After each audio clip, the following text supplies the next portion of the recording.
Recording in progress. All right, good evening. It is 7:01 on Thursday, March 30th. I am calling the Lunenburg Finance Committee meeting to order.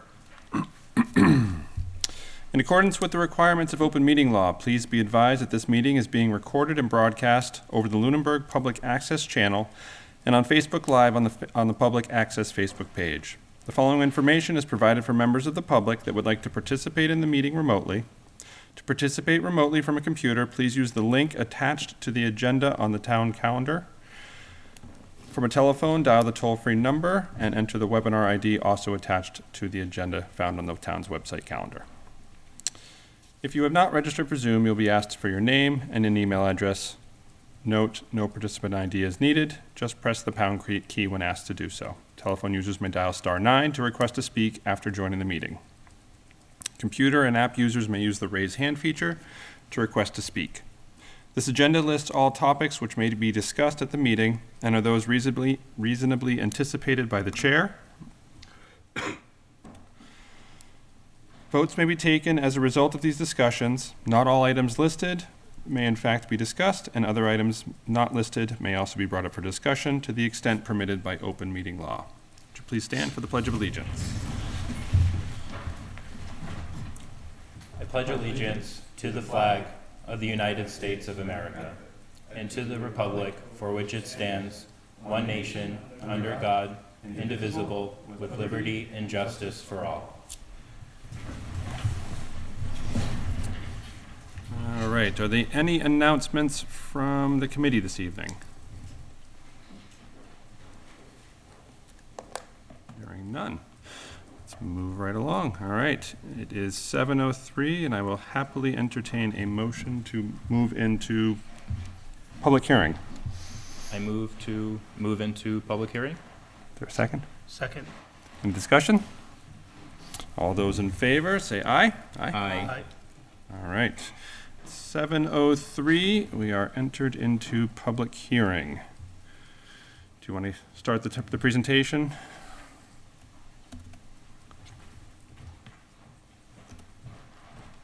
I have the slides up if you'd like to. Yes, please. Good evening. Good evening. Oh, Amanda's I'm mentioning. sorry, excuse me, I can't see anybody. I can't see the meeting. Yeah, I can't see any. There we go. There you are. Thank you, sorry. Thanks, Amanda. Presentation, I assume? Yes. Okay.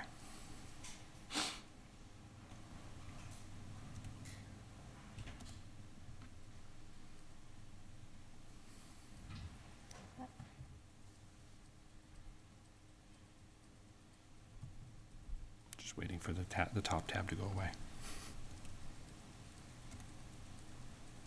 There we go.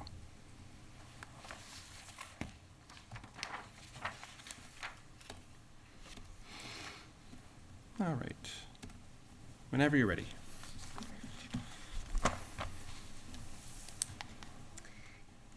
Good evening, everyone. So this is the close to culmination of the budget season. Another month to go, but I will review where we are at the process. We're pretty much finalized this week. I finalized different numbers that were in play.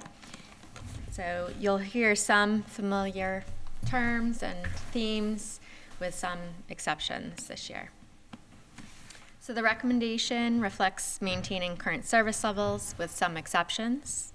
It's a balanced budget proposal based on using recurring revenues for operating costs, but it does use funds from the health insurance stabilization account to offset insurance costs. It reflects conservative revenue projections.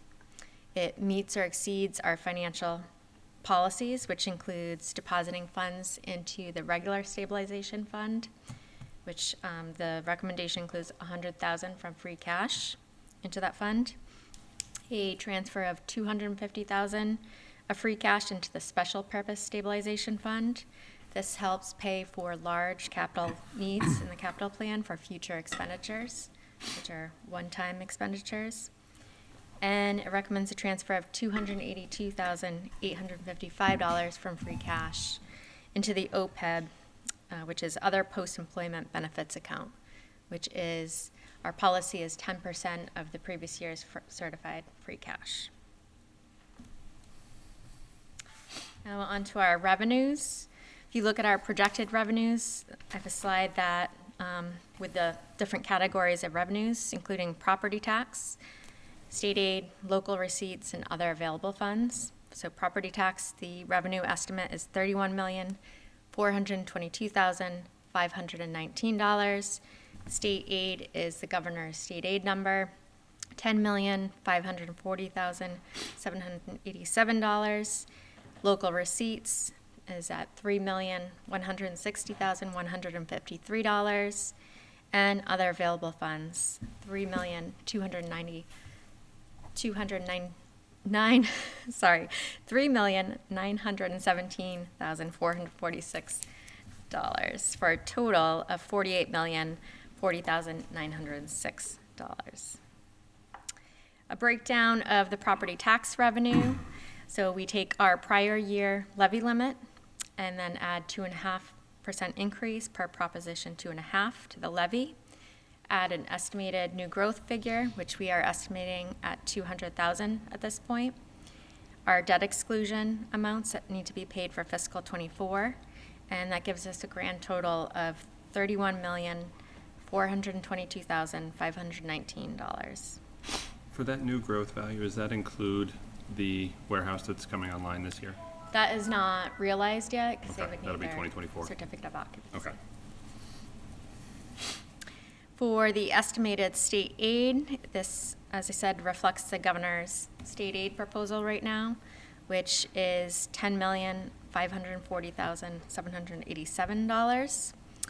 The governor's budget proposal has an additional $48,450 in Chapter 70 funds, which is a 0.6% increase, and an additional $24,500 in UGA, which is unrestricted general government aid, which is a 2% increase, a decrease of $108,289 in charter tuition reimbursement, which is a 75% decrease, and an increase of $87,529 in smart growth school reimbursement, which is a 73% increase, for an overall increase in state aid of 0.38% over the fiscal '23 amount. Is that Chapter 70 number just the minimum increase? Yes, our Chapter 70 number did increase last year due to, Right. we had a bump up Yep. due to the Student Opportunity Act, but we are at a percentage where we're not going to see that for some time. Okay. Onto local receipts, it reflects a 1.6% increase, which includes a $50,000 increase in motor vehicle excise estimates, and we've done this annually, and this coincides with the pavement management plan on the expenditure side to increase that plan by $50,000 each year. And we have historically kept these revenue estimates conservative because they are elastic revenues, as we see as the economy fluctuates.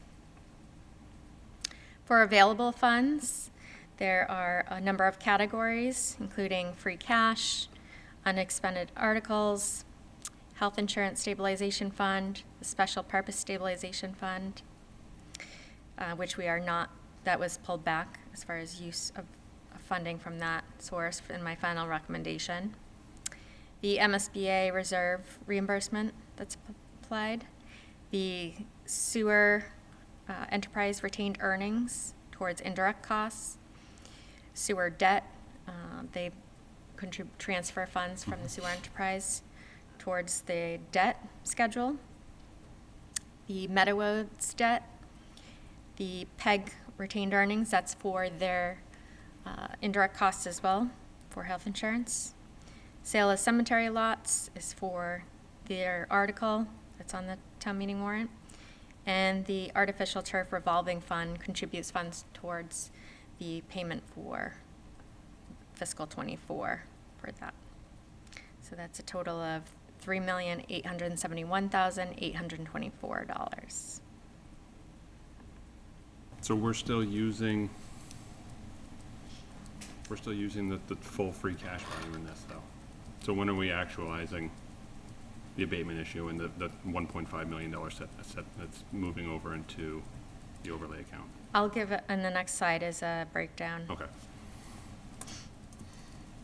So this next slide is a breakdown of use of free cash. Okay. So 1.5 million towards the overlay account for the fiscal '23 tax abatement costs. This is our worst case scenario. $467,268 towards the fiscal '24 capital plan.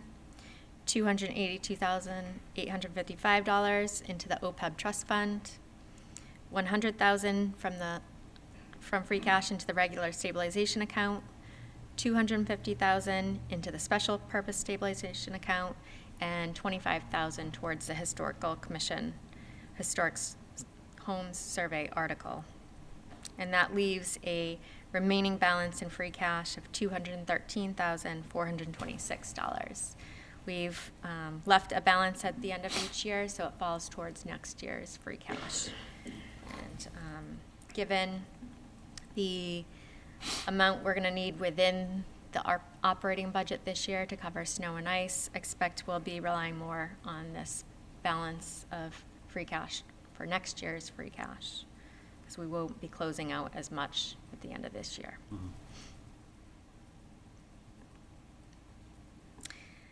The next slide is just a depiction of the enterprise budgets that are outside of the operating budget.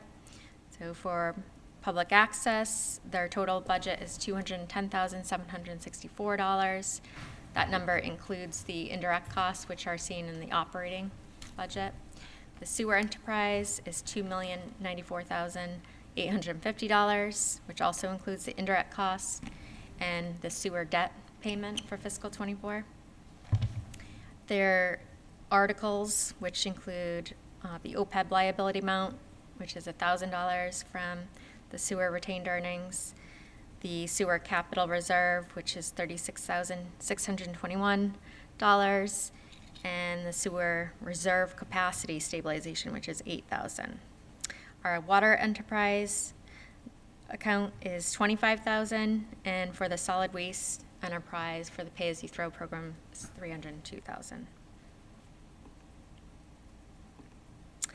Now on to expenditures. I'll do a high-level kind of overview. Just on the budget, on the special, the $986,000, that was for the three vehicles, right? Yes, from ARPA funds. Okay, so did that get approved from ARPA funds? Yes. Okay, that's what I thought.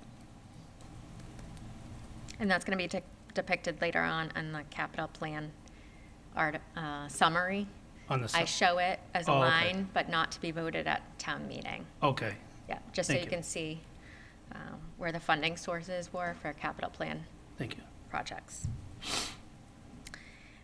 So to highlight some staffing changes on the town side, there were increases to hours for certain positions, including the assistant town manager position from 28 to 32 hours a week, an increase in hours for the treasurer collector from 36 to 40 hours per week, the council on aging outreach coordinator from 27 to 36 hours a week. The budget adds a part-time council on aging outreach assistant position for 10 hours a week, and adds salary funding for recreational programming under the Parks Commission, or Parks budget.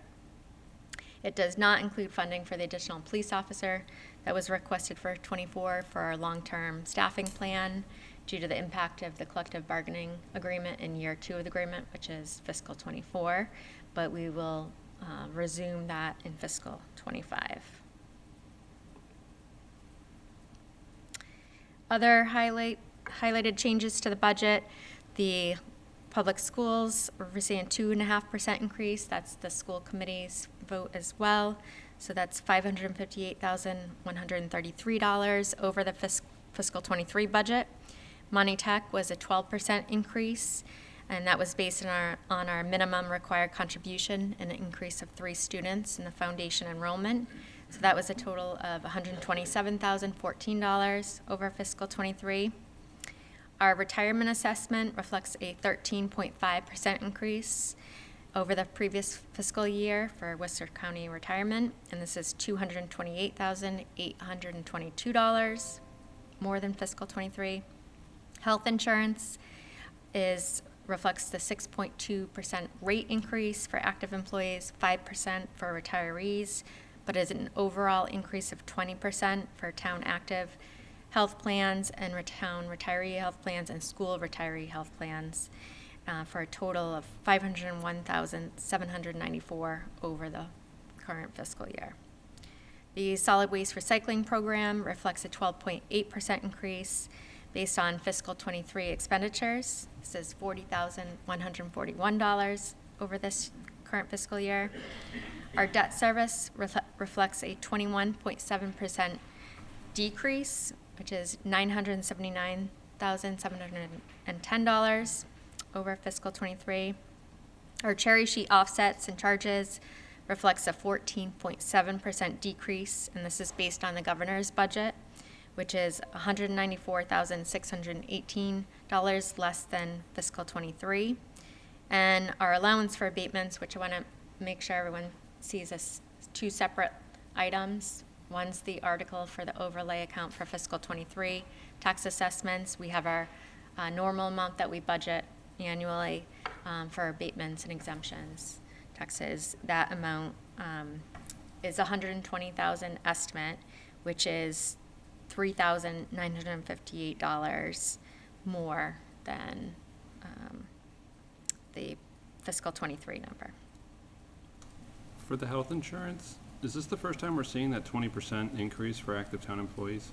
I don't remember ever seeing that. I remember the 6.2% and the 5%, but I don't understand how we got the 20% for the full increase. We have discussed it, yes. That's 'cause, 20%? Just block it an out? overall impact. It's not just for town, it's all three, town active, town retiree, and school retiree. Okay. This is all due to changes in enrollment projections. Okay. So we have a deficit that we're covering in the operating budget this year, as well as changes I'll cover in some future slides. Okay.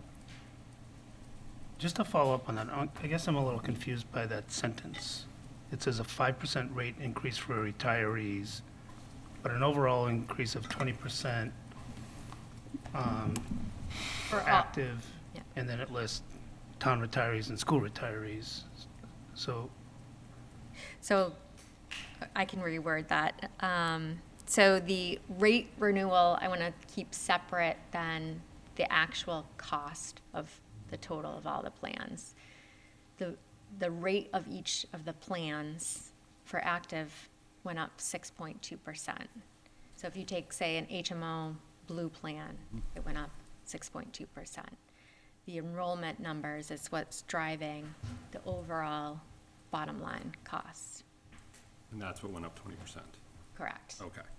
Of all the plans, of all actives, all town retirees, and all school retirees. Is that plans. primarily driven by, what's driving the 20% increase there? Is that primarily just new employees, or is it how it's structured? It's a combination of factors. It's shifts in types of plan coverage. It's additional retirees that weren't anticipated. It's retirees that did not have active plans but will be having retiree plans.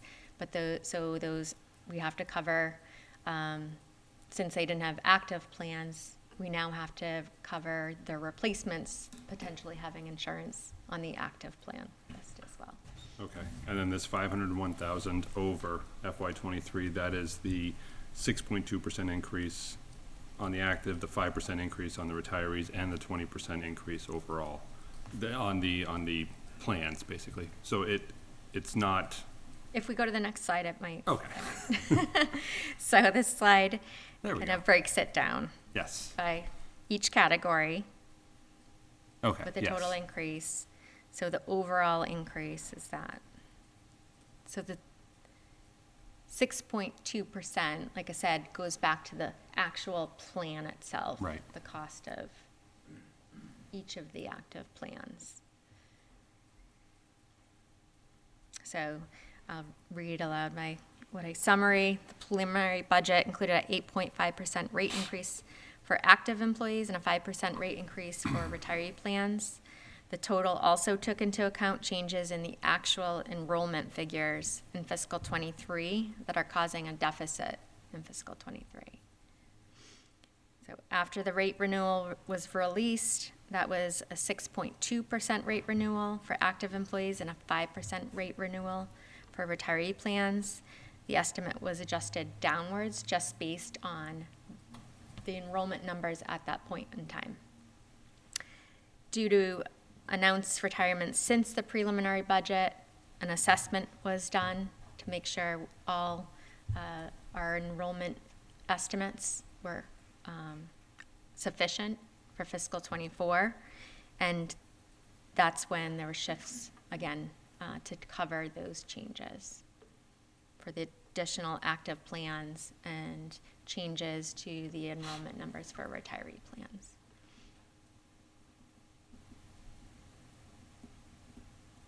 I think I'm still having a hard time understanding the 40% on health insurance going up from, That's And- and because, yeah. and then 'cause- still including it in with the 6.2% as the increase for the rates. Because each active plan, the estimate is approximately about 25,000 for an active plan. So if you add, And it was not 25,000 last year?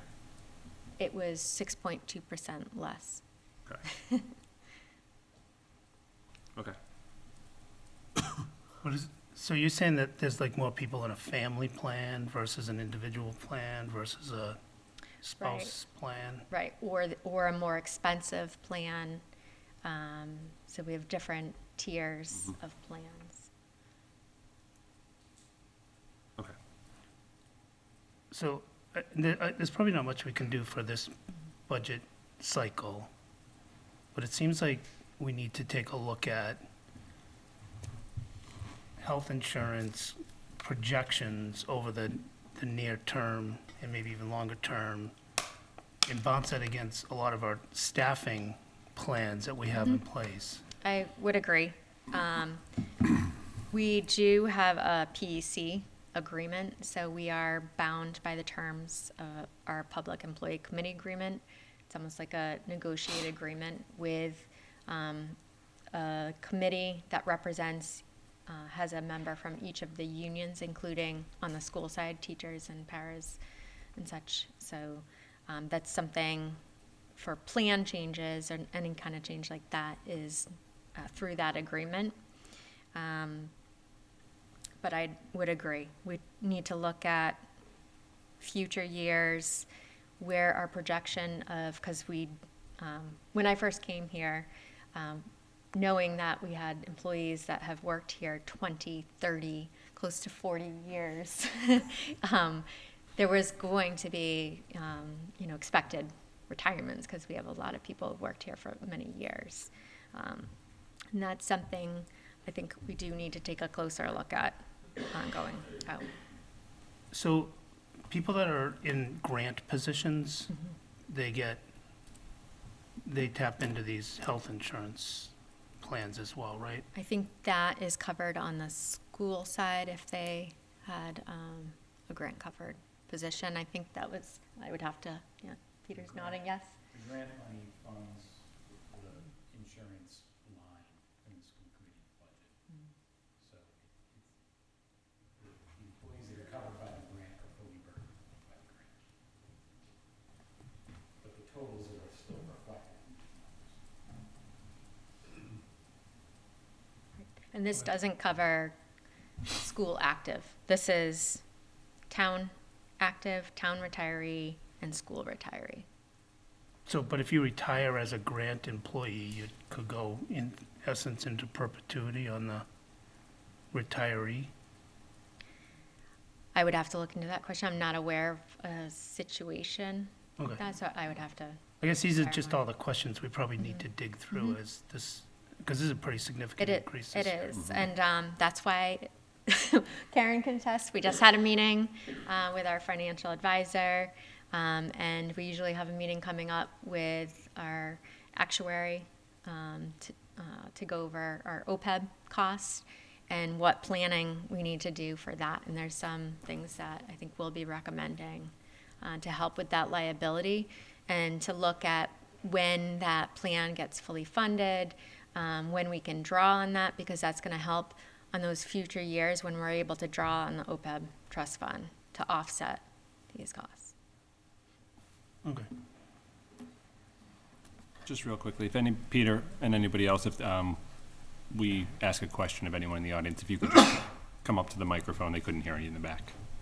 Thank you. It's his first time at a meeting. I know, he's new. I'll give him the benefit of the doubt. Okay. The next slide is just a pie chart depicting all the percentages of the omnibus budget, how much each department or category is that percentage. I won't read them all.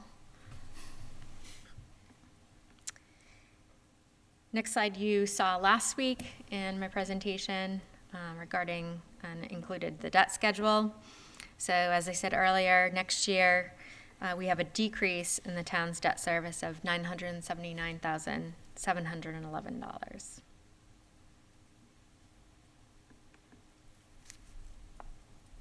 For other money articles, there are 3 primary ones besides all the ones covered previously, non-budget articles, including a collective bargaining agreement for the fire union, which is still in negotiations. That funding source would be the FY24 salary reserve account, so that's accounted for within that fund. An article for the fiscal 24 salary administration plan, non-union employee wage increases. That amount will be discussed tonight by the chairperson of the Personnel Committee. She has that amount. And the article for the Historical Commission survey, that funding source is free cash, and that's $25,000, which it is a reimbursement grant, so we would be getting back half that amount through the reimbursement process. Moving on to the capital plan. So since my last presentation to you on the capital plan, 6 additional projects are being recommended to be funded. They are for the Turkey Hill Elementary School upgrade to the fire alarm system, the public safety radio system, which is to update and replace obsolete hardware, which is phase 1 of that project. Northfield Road culvert at Kelly's Pond for survey, design, and permitting work. A new half-ton 4-wheel drive crew cab pickup for the DPW. Sidewalk repairs at the TC Passios. And Whalum Lake and Marshall Pond treatment for parks. So I'm going to skip over the first 6 projects that you already heard about in the slides, because you'll hear them again at town meeting. But first, I'll just go through the funding sources, and we can go back to the slide if you know. So I covered ARPA as the funding source, as I said earlier, just to depict that 3 of the projects were covered through ARPA funding through a select board's vote. And that was $986,000. That originally was recommended to come out of the Special Purpose Stabilization Fund. The other sources of funding are raise and appropriation for $556,789. From free cash, $467,268, and unexpended capital for $14,951. So going to project number 7 on the list. This project is for $287,000, and it's being recommended because the current fire alarm system is original to the building, and this project would upgrade the system to be in compliance with the current code, reduce the risk of system failure due to its age. The upgrade will include new smoke detectors, add additional smoke detectors throughout the building, upgrade and add fire alarm pull stations, and includes a new fire alarm panel and system with a panel interface screen. The system is over its reasonable life. Replacement will reduce potential liabilities and threats, decrease costs if it's replaced, and would contribute to public safety. The eighth project Can I ask is, a question? Maybe I'm going to ask this on everyone, but so on number 7, there's a project cost of 287,000. What was the basis of that estimate? We've had a kind of a history over the last couple of years of having a couple projects that were underfunded significantly. So I'm just wondering how we arrive at that 280. Is that a quote? Is it just someone? it is usually based on a quote. I'd have to look back into my records unless, Mr. Beardmore, do you have that answer? My assumption is the same. Okay, maybe for all of them, if we can just kind of have an understanding if they're quotes or, I've watched a couple of the capital planning meetings maybe, but I don't remember if you get into that, like, what's the basis of an estimate? That's what I'm used to seeing. I'll have to get that answer for you. Thank you. The next one is based on a quote. I can definitely confirm that. So, which was very difficult to understand if you ever spoke with this person. Their world is radio system infrastructure, frequencies, and simulcast systems, and Was he an engineer? Sure. But- So this project costs, it's phase 1 of the public safety radio system upgrade for $242,510. The current repeater receiver system is over 12 years old. The manufacturer considers the equipment obsolete and is discontinuing production of replacement parts. Phase 1 of this project is to replace both primary repeaters, replace 2 receiver sites with simulcast repeaters, add an additional simulcast repeater to the system, and it will not only improve system reliability, but will also improve radio communications in several dead spots in town. The system also has the capability to add additional simulcast sites in future years to continue to improve coverage in other areas. The system is over its reasonable life, will increase effectiveness and efficiencies for public safety. Replacement will reduce potential liabilities and threats. Replacement will decrease costs, expands customer service, and would contribute to public safety and public health. Are the 2 primary repeaters, is that the water tower in this building here? Yes. Okay. And where's the new one going, the simulcast repeater? What is the simulcast repeater, out of curiosity? The other location would be a water tank on Chase Road, I believe it is. Okay.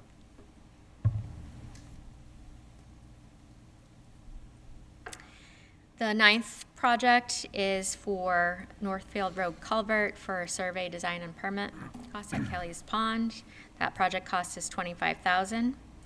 Capital funds are needed to hire a professional consultant to provide a field survey for a severely deteriorated culvert on Northfield Road at Kelly's Pond.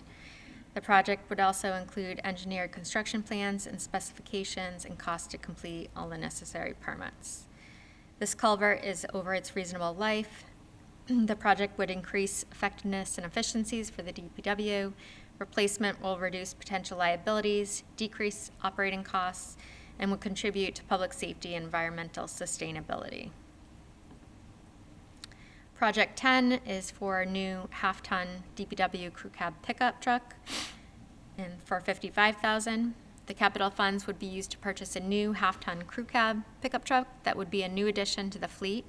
The 2012 F-250 in the picture is a truck that is currently assigned to the DPW Highway Superintendent. The new vehicle would be assigned to the DPW Director. The truck that the DPW Director drives would be assigned to the DPW Highway Superintendent, and the 2012 truck would be assigned to the Town Mechanic. And this would be used for road calls, pick up parts for anything he's working on, and snow removal around the DPW, as well as a backup for snow removal. This vehicle is over its reasonable life. This project would increase effectiveness and efficiencies for the DPW, and it would reduce potential liabilities, decrease operating costs, and would contribute to public safety.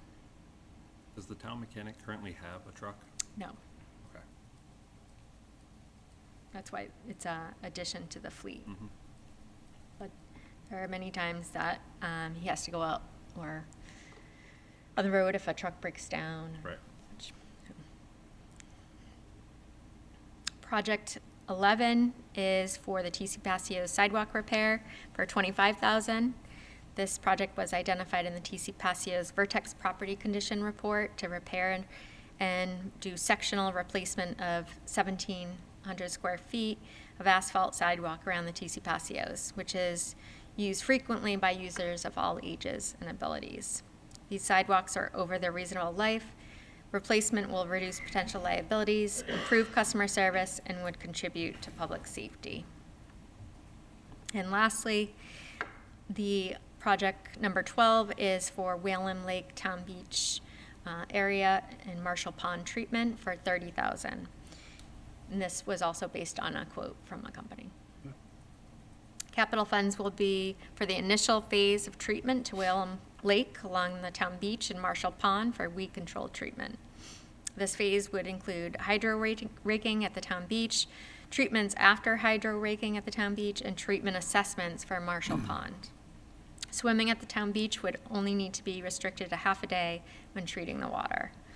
This project would increase effectiveness and efficiencies. Replacement will, not replacement, but it will reduce potential liabilities, improve customer service, increase revenues, as they expect cleaning the weeds out of the town beach would generate more people to come to the beach, and would contribute to cultural, recreational opportunities, aesthetics, environmental sustainability, and would contribute to the well-being of the community.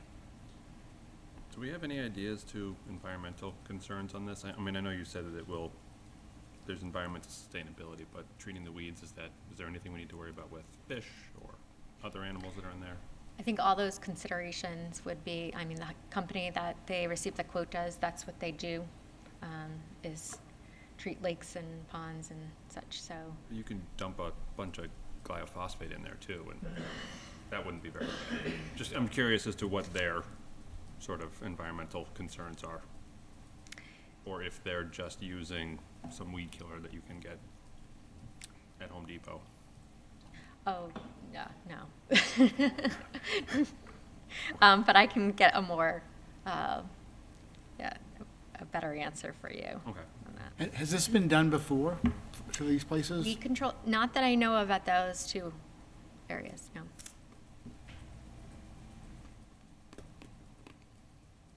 And to conclude, the budget includes the governor's budget proposal for state aid figures, which are subject to change.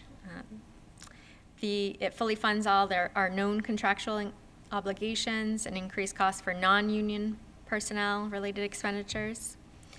It's a balanced budget that draws $271,000 from the Health Insurance Stabilization Fund to offset significant increases in health insurance next fiscal year. It maintains existing staff with one additional part-time town employee, funding for recreational staff for programming, and increases hours for certain positions. It includes the recommended budget for the school committee and leaves an unappropriated balance of $9,000. And the current budget also recommends leaving a balance of $213,000 in free cash to fall towards next year's free cash. What does that leave our health insurance stabilization fund at? It was $376 to begin with. That's what we put into that account. Next steps are request approval at the annual town meeting, which is May 6th. The House votes on their budget by the end of April. The Senate votes on their budget by the end of May.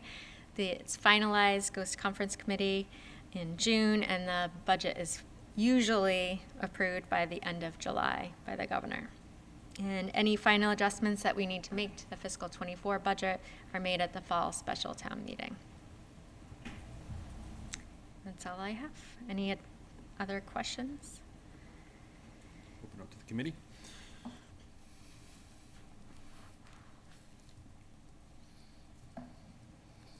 Do we have a fiscal policy on the leaving a balance on free cash? There's no written policy on leaving a balance, no. But you've done that many years in a row. Yes. you think there should be a policy related to it? It probably is a good idea to have it in writing as far as to make sure that helps fund, because it, in essence, is funding our stabilization accounts, our capital in different ways. So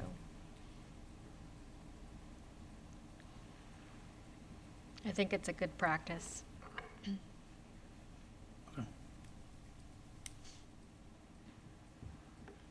Any other questions? Thank you very much. All right, thank you.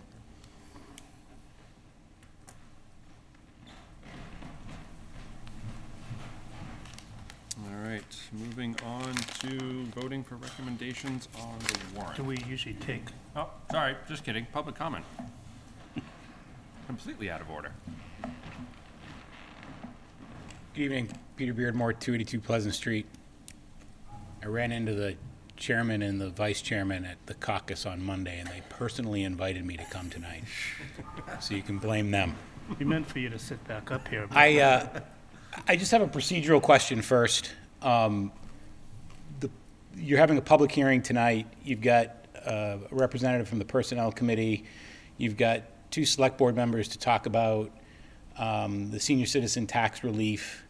Are those discussions going to be part of the public hearing or not? Or are you going to listen to those discussions at the point of your votes on the warrant items? And I ask because, as a member of the public, I have specific questions about the senior citizen. I have a few questions about the budget, but I also have questions about the senior citizen tax relief item. So I just want to ask for your guidance in terms of how you're planning on doing this. So my plan was to go through the warrant article specifically, ask the parties that either put the warrant forward to come up, have a conversation with us, and then to open it up to kind of public comment from that point. Okay. I'm happy- So you'll leave. I'm happy to take questions through me. All right, fair point. Okay, I just wanted to be clear. So and I'm speaking merely as a citizen this evening, and I have some questions and comments. My first comment is I hope you agree with me that the state aid numbers are pathetic.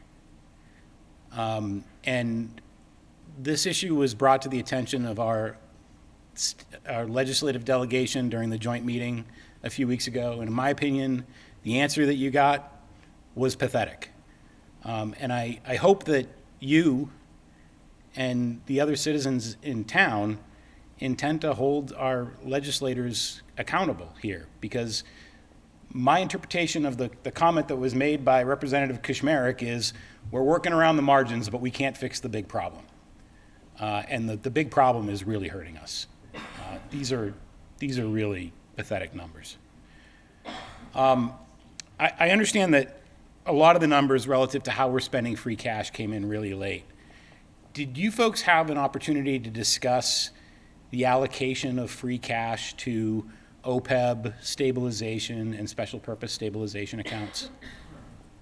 It's come up during presentations from the town manager, so we've discussed But it. specific to the proposal that was outlined tonight? Not, No, no. I don't think we have. Okay. Okay.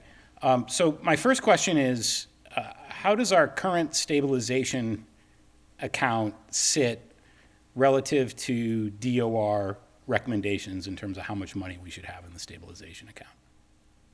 Would defer to town manager or finance director.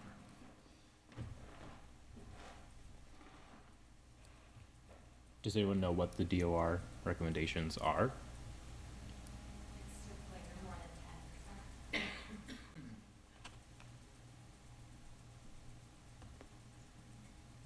Heather, do you have a microphone over there? She said it's typically over 10% for anyone listening in. Typically no more than, sorry. I apologize. All the way on the other side of the room.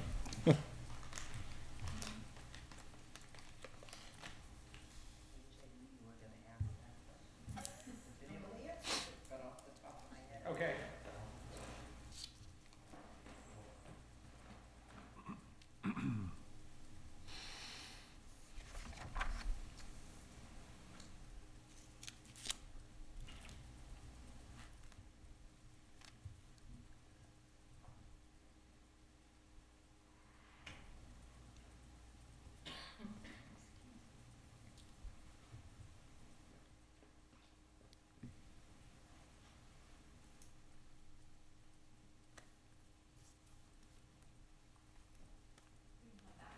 Okay, sure, I'll ask another question.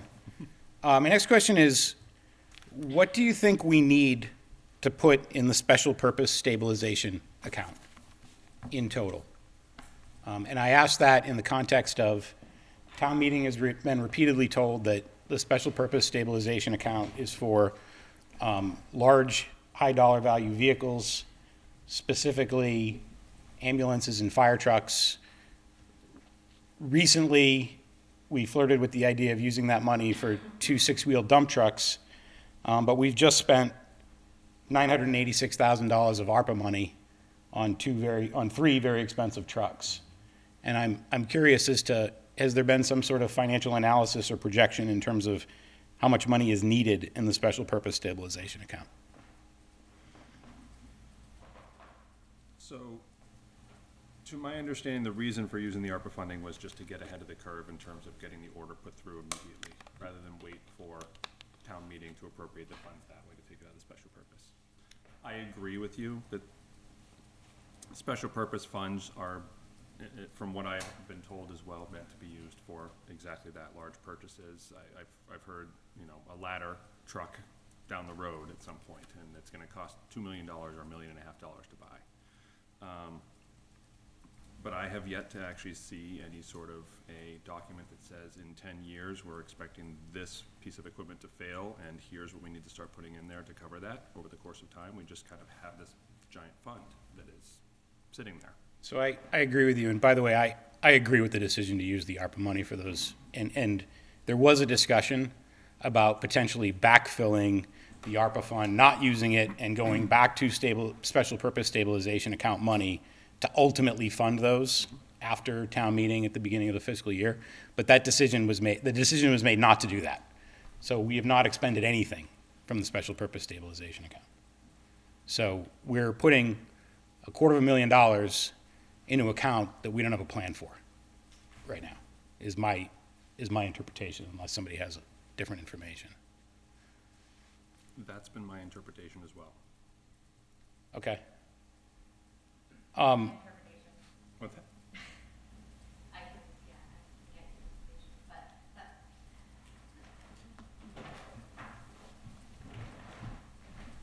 Can we get her a microphone? Can we get a couple microphones out here? So I will look up exact numbers, but I did look at our projected expenditures over the next 10 years for capital, and that's information the Capital Planning Committee gets as well. And so we have, as I said at one point in the budget, if we continue to put $250,000 into that account for the next 5 years, we'll be able to fund those large capital purchases. So we have at least that, if not more. There was an additional project that was added by the fire department this year in a future year that I think was $946,000 alone for that. So there is a projected, we're not at a level where we're funding those items right now. Isn't that fund, though, wasn't the total of the capital purchases something around $19 million? Total of capital purchases? No, it In was the much more 10-year than that. Yeah, Much it was more than probably that. Or was the 30, differential 35 was the million or differential 19 something. million that we were off, we're gonna not hit it by $19 million or something? If we spent around the 1.6 million each year, but that doesn't take it into account any borrowing that we would need for projects, and that was a point of my presentation for Turkey Hill and those larger projects. So that would roll into our operating budget under the maturing debt at that point. So just along the lines of the theme of your questioning, I think you know my opinion on this, that we should have 10-year plans looking out as to what we think our capital plans are, our major purchases, where we might be doing buildings, et cetera.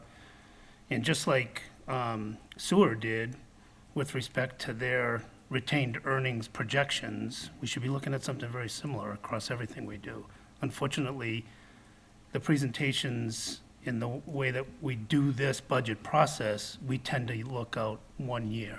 And in fact, many times we just go budget to budget. We don't even look actuals to budget. So I agree with you on that, but it's the third year of kind of been in line with the way you're questioning that. I agree with you. And by the way, the Finance Committee, excuse me, the Capital Planning Committee is also charged with a capital plan that exceeds 1 year, yet has not done anything of the sort. So the capital plan that the town manager just referred to is really a collection of requests from department heads. But there has been no scrutiny of that capital plan by any board of citizens to date. It's reported to the Capital Planning Committee, but that is effectively the extent of it. And there is no financial plan to go along with that, other than the math that the town manager just outlined, which, by the way, I also agree with. I think the difference is this year, Mr. Menard, is that we have a really weird year, given what's happened with the free cash that we have and needing to reserve a substantial amount of that free cash for the overlay account. This is somewhat of a... That's more on the revenue side of things, in essence. Let me get to my point in a moment on that. But yeah, you're right. But it's really about where we're putting dollars this year. We're putting $100,000 into the stabilization account. We're putting $250,000 into the special purpose stabilization account, and we're vastly underfunding with actual tax dollars revenue the capital plan. We're relying on ARPA to do what we would normally do ourselves. My next question is, and I ask this knowing that it'll be somewhat rhetorical, but because we're putting money into it, when do we think we will actually draw from the OPEB fund? Never. Never.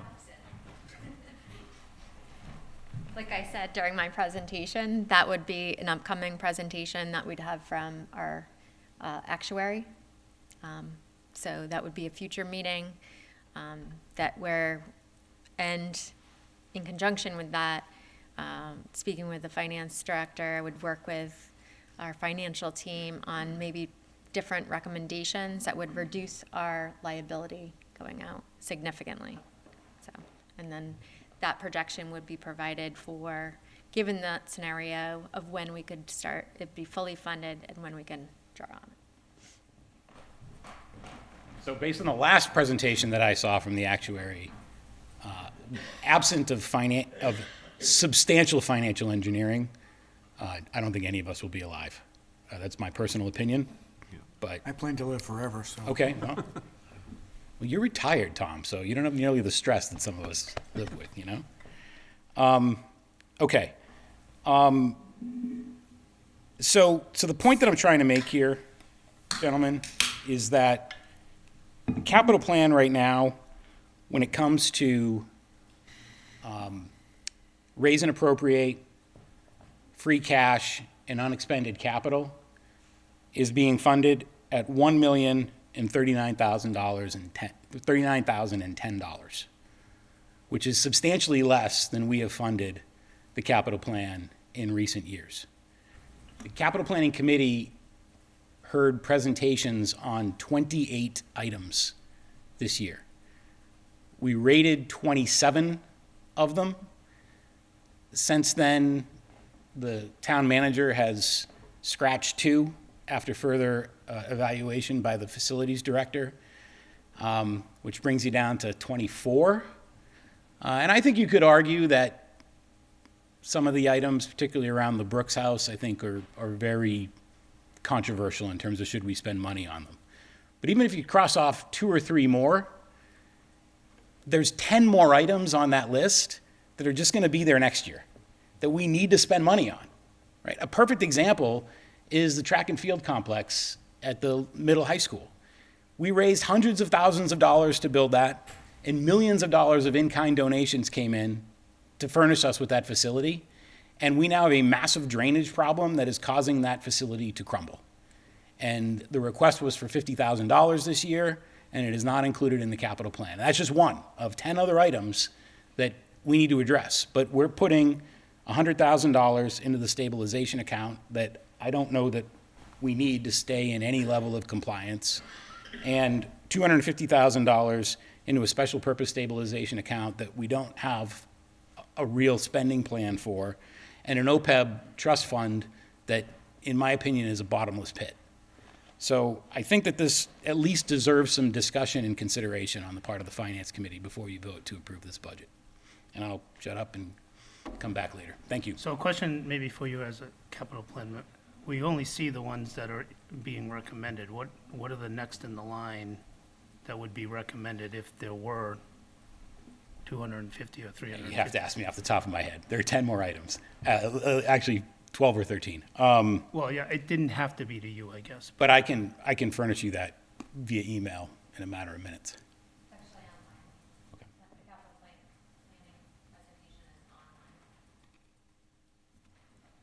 Thank you. Thank you. Thank you. Any other public comment? Check on Zoom. So I will have a question, seeing that capital plan committee members happen to be here. Did capital plan committee meet, review, and have anything to say with this recommendation? Because as you all know, our hands are tied on this. We can't change it, we can't move it, we can't do anything with it. Tom Alonso, 284 Lancaster Avenue, Chair of the Capital Planning Committee. I came up because I don't understand what you're asking. Did we have any recommendations? Did we meet to? So this capital plan recommendation came together, as I understand it, I think like this week. Did the capital plan committee meet and review what the final recommendation was? And do you have anything to say on it? Well, we knew what our capital plan is furnished to the town manager. That was done at the end of the year as per the charter. And also as per the charter, the town manager has the authority to change the rankings at his or her discretion. We did meet after there were some changes in it. One of the changes was some of the questions about some of the ranking differences, but since then we were okay with it, and the addition of these are just, since then, all the town manager, to my understanding of her presentation to you tonight and to the select board on Tuesday night, was just adding, going down the list. So there was no changes in priority. She has just allocated more money, and that was already from a list that we had already okayed. So no, that we have no changes, and so yes, we know we have not met since those additions, but there would be no reason to meet because we've already had discussion about the town manager priorities versus the capital planning committee priorities. So I don't have it in front of me. What's 11, 13, and 14? Because those seem to be the,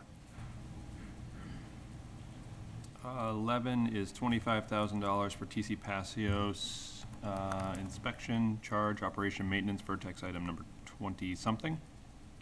12 is $25,000. that's all in here. What's that? Oh, those are both on there? Okay.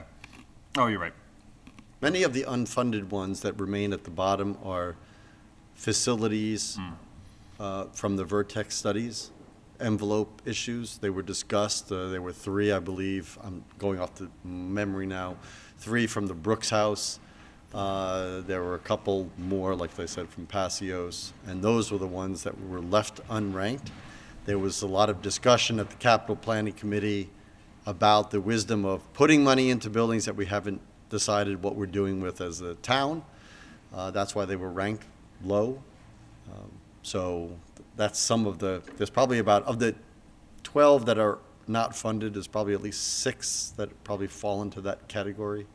Yeah, there's 4 Brooks House, there's TC Passios, plumbing upgrade, there's cemetery turf restoration, senior center parking lot, the safety film on the windows, but that's $130,000. And then the turf feasibility study. That's about it.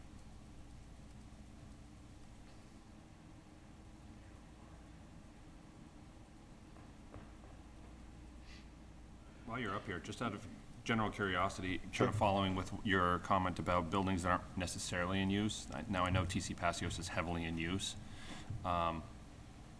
Just sort of general curious as to why that sidewalk project ended up higher than some of the other projects.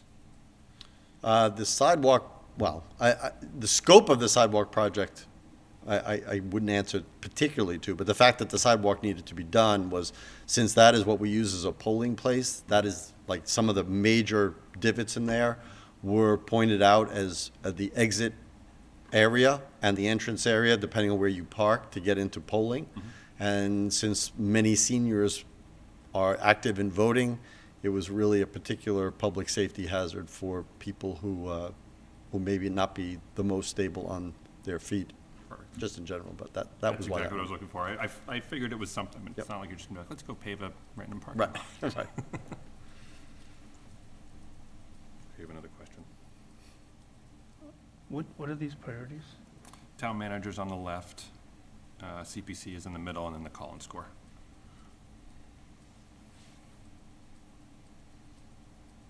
This says 15 is school pickup truck, and this says 15 is Parks, Whalen Lake, and Marshall. This was from the presentation that we had. I don't know, did they reorganize them? No, share it, might as well, Because like 12 was different too. just so we're all looking at the same screen. I have them up here if you'd like. They're right there. Eventually. There we go.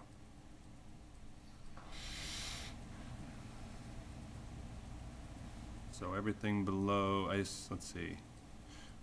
Well, yeah, for example, the cemetery, it's below the cemetery headstone and the downspouts, correct? Yeah, because the Marshall Park is there at 13. So everything 14 and below. At least by this list. So just for clarification, the downspouts were crossed off by the town manager recently from that list, as well as there was another item pertaining to TC Passios. So when you say crossed off, the request was just removed Rescinded, and? yeah. Okay. So from the town manager's list of remaining items, it's the cemetery headstones, the parks, the McNally Park work, which is $38,000 and $50,000 respectively. The TC Passios abatement testing for $50,000. The middle high school turf field feasibility study for $50,000. The school pickup truck with plow and sander for $68,000. That would enable the school department to actually plow its own parking lots and sand parking lots, particularly in the evenings when the DPW is busy. The school 3M safety window safety film. The seniors for $130,000. The senior center parking lot for $150,000. The Ritter building floor covering, which is a Vertex item, for $65,000. The Ritter building painting for $65,000. And a plumbing upgrade. That was the Vertex TC Passios, which is not needed at this time. And then the cemetery turf restoration for $50,000. And then there's an additional $130,000 in Brooks House related upgrades. So suffice to say, there are a lot of things here that are going to be back next year, you know, and we don't know what the condition of the budget will be next year. Well, I mean, the majority of these are from these past years. You've got 2019, 2020, 2019, 2019, 2021. We have just a few that were from this year, 23, 23, 23, 23, 23. Some of them, obviously with the buildings, you know, when we come to an agreement, whenever that will be, on the use of the Brooks House, Ritter, TC Passio,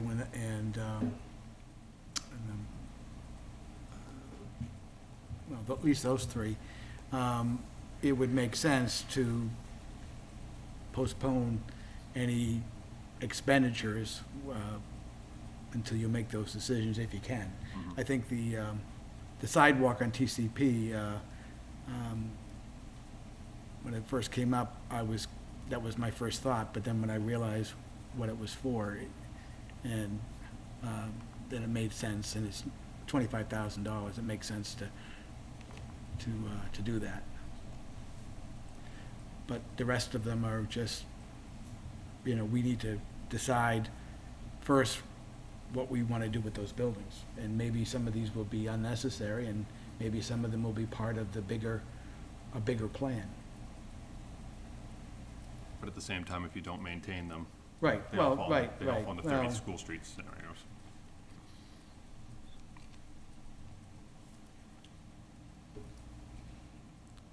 hopefully that won't happen. Does that answer all your questions, Chris? Yeah. Well, I'm just trying to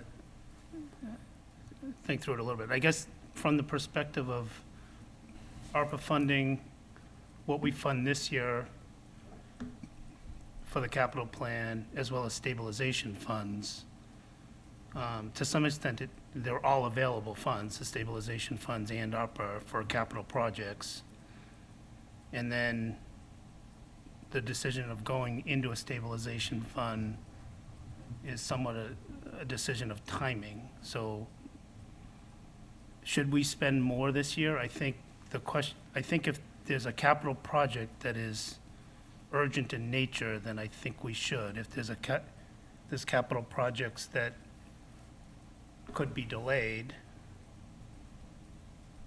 then I think at first glance, this plan is okay and in line with kind of fiscal policy and trends that we have been keeping up with respect to stabilization funds. Is kind of my initial thoughts on it, I guess. But perhaps I do need to think a bit more on it, and seeing as we just received capital plan today and the stabilization final funding, we may want to defer a vote on the, The article, the capital plan article. the capital plan article. That is my thought, at least, as I'm thinking about it right now. Yep. I'm sharing the same thoughts. All right, any other public comment before we move on to the warrant? Seeing none. Oh, not yet, just kidding. Ron Delicio, 181 Reservoir Road. I just wanted to mention that I recall from the fire chief's presentation that we're going through ambulances more because they're getting a lot of use. So I just wanted to bring that up, and they're quite expensive, so that might justify putting money into the special stabilization account. Thank you. Thank you. Thank you. All right, last call for public comment. All right, let's move on to the warrant. Love that presentation. Has that changed since? Town March manager put 20th. one in this afternoon. I have that one up right here. It should be dated March 30th, It is. so it's right in the, I put it the in the date. folder for. Okay, for well, today's March meeting. 30th is the latest. March Yeah. 30th is the latest, correct. Because I printed that one. Where is it located? Should be in the meeting material for today.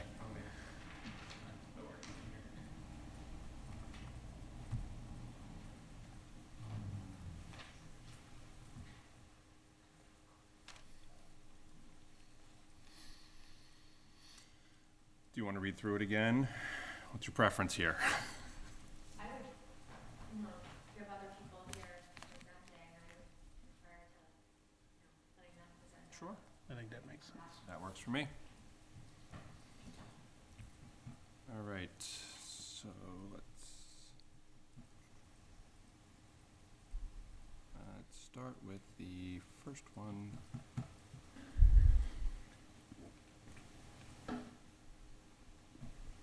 Overlay, capital plan. Oh, salaries, okay. Nope.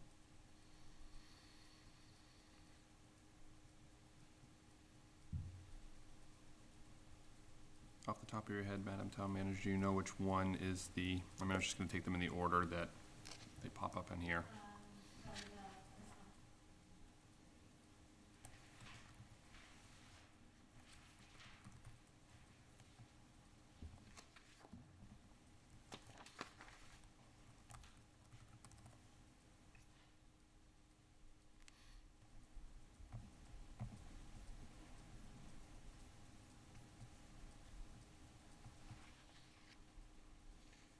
There we go. Okay. T? S is first? Oh, historical, okay. Let's go in order then. Historical Commission. So Article S reads, to see if the town will vote to raise and appropriate, borrow, or transfer available funds, a sum of $25,000 for consultant services to complete the survey program to inventory historic homes within the town's historic district, or to take any other action relative thereto submitted by the Historical Commission. I am C. William Blackso, a resident at 30 Prospect Street. I am the Vice Chairman of the Historical Commission, and we're looking for $25,000. Would you like to ask questions, or would you like me to go into a brief dissertation as to what we're looking for? I'm fine with the dissertation first. Basically, we were just trying to get a little bit more information as to what it was going to entail. The Secretary of the Commonwealth, through the Massachusetts Historical Commission, maintains an inventory of significantly historic homes, buildings, other sites, and the information for this database is furnished by typically a consultant who is engaged to do the research for the communities, utilizing standard forms for each and every home, building, and separate forms for cemeteries, so forth. So it's a rather complex endeavor, and however, it's a federally funded 50% reimbursable program. So although we're asking for $25,000, upon completion of the survey, the town will be reimbursed half of that amount, $12,500. We will, if this passes our town meeting, we will initiate a letter of intent next November when the next round of comes about, and by March of 2024, we will be authorized to continue the survey. So it's going to run into 2024. It could take as much as a year to complete. So initially, that's, quickly, that's what we're looking at. Most all communities throughout the Commonwealth participate in this, and the database, the inventory is quite complex, but it's available for anyone to use as reference. So, how often does this usually, did this data actually have to be collected? How often does this data usually need to be collected, just out of curiosity? I'm still not hearing. How often do we typically run these studies to submit it to the state? Is this just a one-time thing and then we're done? One time. This would be a one-time thing. Or is it something like 10 years down the road we may consider doing it again? No, we're particularly interested in a series of homes that existed in town in 1833. They were part of a survey done by Cyrus Kilburn at the time, and a good number of those homes are still in existence, and many have significant historical attributes because, for example, one in particular was visited frequently by a presiding president of the United States. Another was Governor Boutwell, who grew up here in Lunenburg, went on to Washington to the Treasury Department and was quite influential in the Treasury of the United States. So there's a lot of history in a number of these homes, and we'd like to be able to add to the database held by the state. As I say, it takes about a year to do it. Excellent. Other questions? Sure. Is there a reason it's limited to the historic district? Yeah. Is there a reason it's limited to the historic district? No, in fact, the homes in the historic district have already been listed. That was done back in 1997, perhaps, I think, when the historic district was developed. So, and that is, all of these homes are already listed, but there are about 48 others that need to be surveyed. So I think the Warren article then is written wrong. I'm sorry? The Warren article contains it only to the historic district. The entire town will be surveying these homes throughout the rest of the town, not within the historic district. That's already done. As the warrant reads, though, it says homes within the town's historic district. So it isolates just Yeah, the historic district of the town. yeah, historic district is, we'll be doing those outside of the district. Okay, so it may need an amendment on the floor, I assume. Yep. Yeah. Okay. Or an amendment ahead of time. Okay. Any other questions? Excellent. Thank you so much. Okay, thank you. All right, on to letter T, Personnel Committee. Open up Zoom.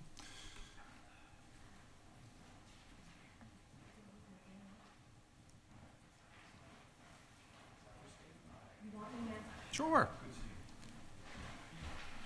So letter T reads, to see if the town will vote to replace the current salary schedule in the Code of Lunenburg, Chapter 70, Section 70-A, or -8A, entitled Salary Administration Plan, Schedule A, with a FY 2024 salary schedule as recommended by the Personnel Committee, which authorizes wage increase for the fiscal year 2024 for permanent employees not covered by collective bargaining unit agreement or individual contract, and further transfer a sum of money from the FY 2024 Salary Reserve Fund to fund the wage increase for the Salary Administration Plan employees.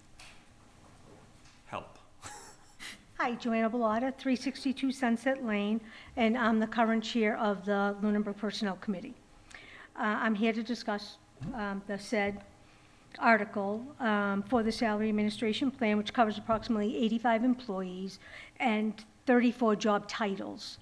So within those job titles, there might be 3 or 4 people, but it's our biggest group, 85 employees, 35 job titles. It includes several department heads, seasonal staff, part-time staff, your on-call fire, and non-grandfathered reserve police.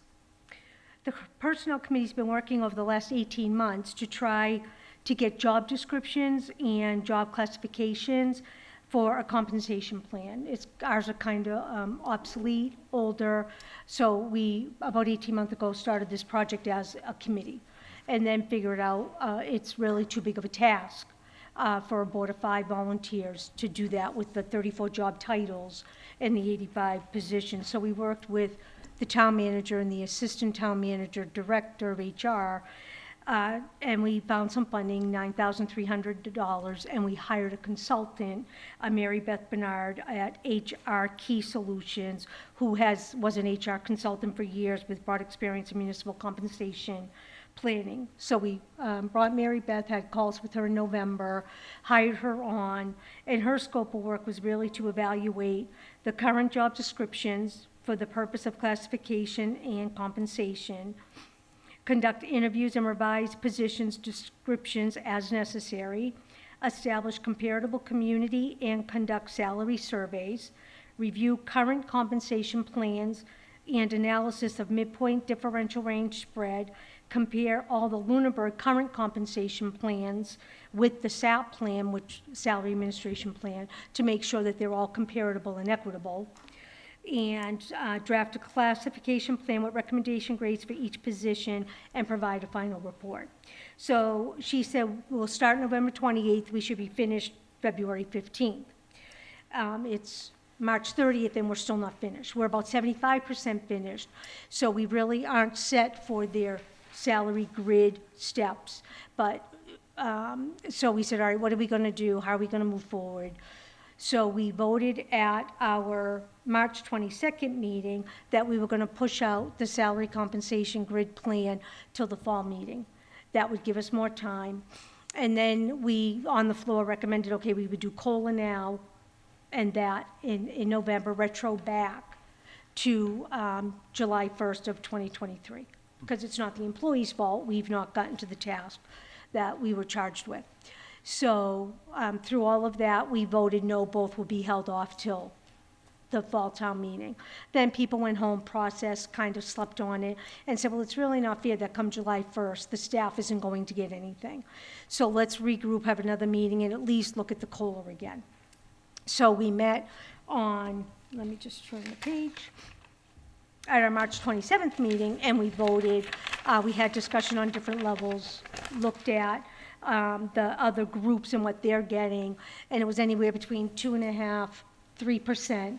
So we voted for a 2.5% COLA, which comes to, for you guys, the total price is $38,095.13. So I'm here this evening for asking for your support in the COLA of 2.5 for all of our SAP employees, for an estimated cost of $38,095.13.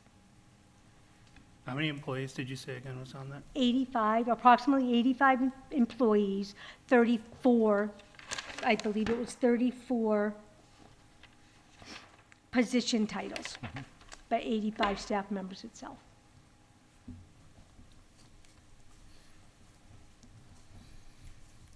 Any questions? I'm all set. Thank you so much. That makes much more sense. Have a great evening. Thank you as well.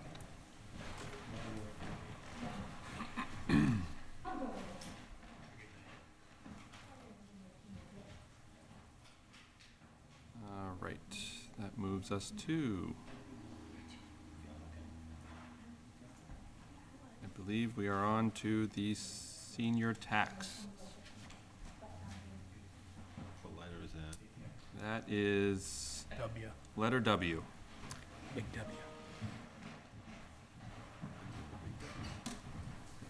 I would prefer not to read the entire thing, but I will if you would like me to. Well, if you want, well, first of all, Lou Franco, 250 Arbor Street, Lunenburg, member of the Select Board, and I just want to say I don't know if I can handle the excitement of these meetings in person. Keep it high energy. So, did you want me to take some of the burden off of you and summarize this? I think that would be great. Okay. So I'll read certain aspects of it, but summarize other aspects and editorialize with rationales for various sections. So this is the purpose of the proposed proposed property tax relief program is to provide to longtime residents of Lunenburg with demonstrated need relief from real estate taxes that present to them an unmanageable hardship. So in arriving at and drafting this warrant article, which is actually when I ran for select board 2 years ago, was one of my purposes for living, getting this to this point, so, and getting this to town meeting. But in arriving at it and crafting it and engineering it, we various aspects, and there were multiple people involved in this, but various factors were considered, including, longevity of residency, age, eligibility, and asset eligibility. So this is going to require a petition under the home rule petition. It's going to require special legislation. So if it gets approved at town meeting, it is going to have to go to the legislature after this. So the warrant article is to see if the town will vote to authorize the select board on behalf of the town to petition the general court for the enactment of special legislation substantially as provided below, provided that the general court may reasonably vary the form and substance of the requested legislation within the scope of the general public objectives of this petition. It's an act authorizing the town of Lunenburg to establish a means-tested senior citizen property tax exemption. So, and this is where I'll start summarizing a bit, and if you want more content or you want things read verbatim, I can do that. The relief would apply only to the domicile of the taxpayer, and there are various criteria that the taxpayer would need to meet, and that's Section 2 deals with that. They must demonstrate to the satisfaction of the Board of Assessors that they do not possess excessive assets that would place each applicant, that is, that would place the applicant outside the intended recipients of the senior citizen tax exemption created by this act. So as various qualifying criteria, we wanted to, the objective was to make sure that people with real demonstrated need, that the relief gets to them without casting a net so broad that we scoop up a bunch of people that might apply for it but might not actually need it. So that, we would, to limit abuse, essentially. So one criteria that, well, in general, this act would require that any applicant have applied for and actually been granted various other types of relief. So not just qualify for, not just demonstrate that they would qualify for that relief, but actually have had it granted. One of those is the senior citizen circuit breaker. So they must have not only applied for it or demonstrate that they would be eligible for it, but they must have applied for it and have received it. As far as age eligibility, it makes a little bit more sense to talk about three, triple I rather than double I, two rather than three first, even knowing they're listed in the opposite order. The minimum eligibility age would be 65 years. And if there's a joint applicant, both applicants must have attained the age of 65. Going to requirement 2, if an applicant, this is how we had to reconcile these things. In Lunenburg, you can apply for you can apply for an elderly tax exemption if you are 70 or older. So in order to make these consistent with one another, since our age eligibility under this act would be 65, we would also require that any applicant who has actually attained the age of 70 have applied for and received the elderly tax exemption. So somebody 68 would not have to demonstrate this. We played with various what was qualifying longevity of residence. We landed at 15 years. We considered a residency as long as 20. I think we briefly considered 10, but we found that would cast too broad of make too many people eligible, and we didn't want to create a sort of a haven, a retirement haven to. 10 years would still be a little bit prohibitive, but we don't want to create a situation where, hey, let's go retire in Lunenburg, essentially. Now, this one will require a little bit of discretion. All these things require some sort of judgment as to whether or not the relief would be granted. But the applicant must demonstrate that to the satisfaction of the Board of Assessors that he or she does not possess any other significant assets, such as by way of non-limiting example, second home, trust fund securities, equities, those types of things. They're really illustrative. They're not. It's a non-exhaustive list, and it's going to be a bit of a judgment call where the rubber meets the road there. Can the home itself be set up in a trust? I believe that would not be disqualifying. Do you have a thought on that, Mr. Alonso? So certainly a home can be owned by a trust. I don't know how this would qualify in that, because I think it stipulates that the owner or the occupant has to be the owner. And I think by law, the owner is not the trust, so we would have to get a legal clarification on that. Okay. Because much of estate planning does have you put your homes into trusts. Yeah, So. it's a good point. So the amount of the relief, we're going to tie it, or the proposal is to tie it to the circuit breaker. 13 other communities have done something like this. I believe that's right, Madam Town Manager, correct? 13 other communities have done something like this. When we started this, there was really very little precedent. Only 3 or 4 had done it at that time. But and so we borrowed from some of those. This is sort of our own take on it, and borrows from various such acts. So we're going to go. We're proposing to go for a 1-for-1. 100% of it, the relief granted under this act shall not exceed 100% of the amount granted under the senior circuit tax breaker. Some communities have done more. I think I saw one as high as 1.5 times that, but we're going with 1-to-1. So Section 3 deals with individual limits as well as a limit on the overall fund in the aggregate. One of the things we were concerned about, while this was modeled out with the help of the town manager and the finance director and the principal assessor, various scenarios were modeled out. For example, what if we made it 10 years? What if we made it 15 years, 20 years? Various other aspects as well, but there was some uncertainty. We just didn't know precisely how many people would qualify.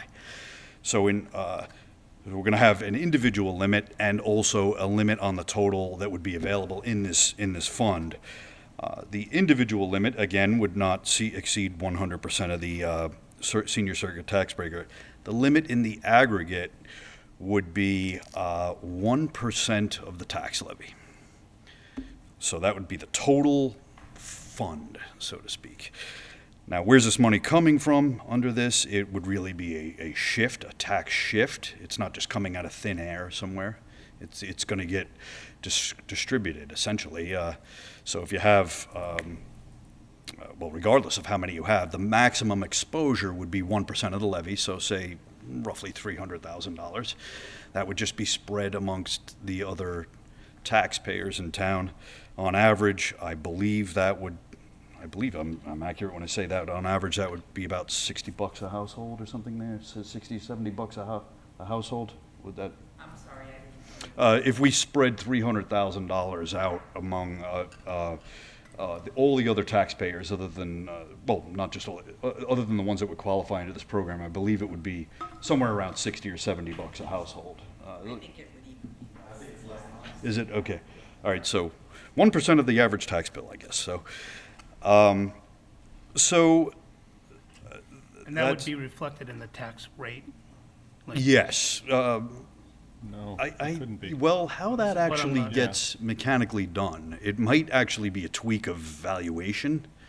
Do you recall how mechanically how that's going to be done logistically? Would it be a tweak of valuation, or?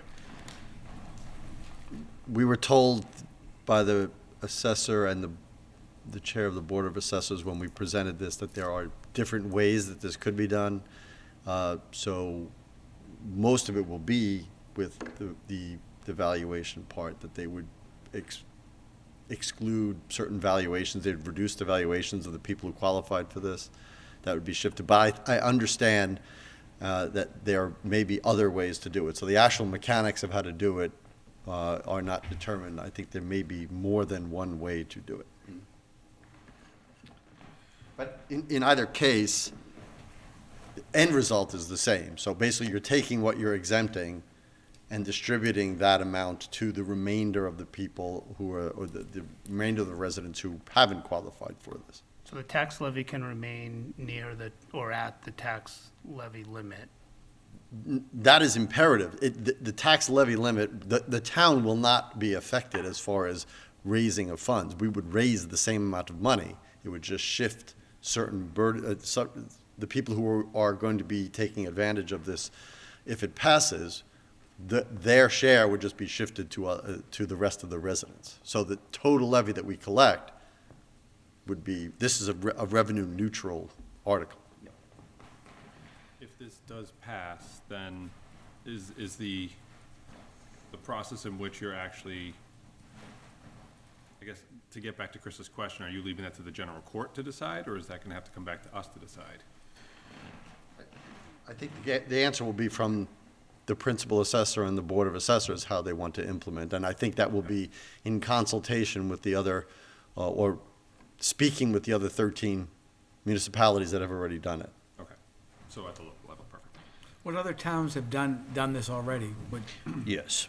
Yeah, there are 13 other ones. Oh, what other ones? Sorry. I believe Wakefield is one, Andover, Mendon? Mendon was one. Those are the only three I can remember off the top of my head. Are there any in the same general size as our town? Yeah. Any around here? There may be some that are the same size, but with different financial base. The ones that we worked off of, that we modeled this off of, were the ones that Mr. Franco just mentioned. The other ones are fairly recent, and I don't know that we didn't go back and review those. Some of them are fairly new, like within the last year, I understand a lot of them are. So it sounds like the general courts will look at this. They've looked at others and approved them. Oh, yeah, I think that the fact that 13 municipalities have already done something like this by the same mechanics as special legislation under home rule petition, I think they're certainly amenable to it, and we have not really introduced any, new factor. We kind of incorporated different ideas from different ones and maybe just tweaked the number of years, but the parameters are the same. It's just the actual parameter is just sliding. Yeah, we did make it a little bit more restrictive in some contexts, but we essentially modeled, for example, with regard to the senior circuit tax breaker, other communities only required applicants under this act to demonstrate what they would have qualified for without actually having required that they obtain that relief. So ours is tighter in terms of the number, in terms of qualifying. It's a little bit more restrictive. Section 4 is straightforward. It's going to be an application deadline would be set by the Board of Assessors. And also to answer your question going back, yeah, this is anticipated just by the nature of this. It's anticipated that this is going to be tweaked somewhat with by the legislature, maybe in perhaps some back and forth consultation with the select board.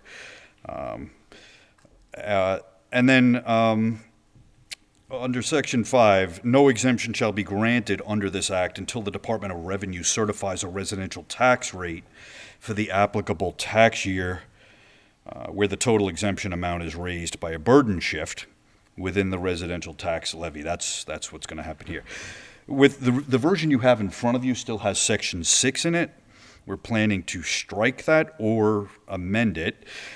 We do not want this to, probably amend it actually, we do not want this to expire unless we do it by explicit revocation or repeal or what have you. We don't want it to just automatically expire. We don't have to want to take action to keep it alive, essentially.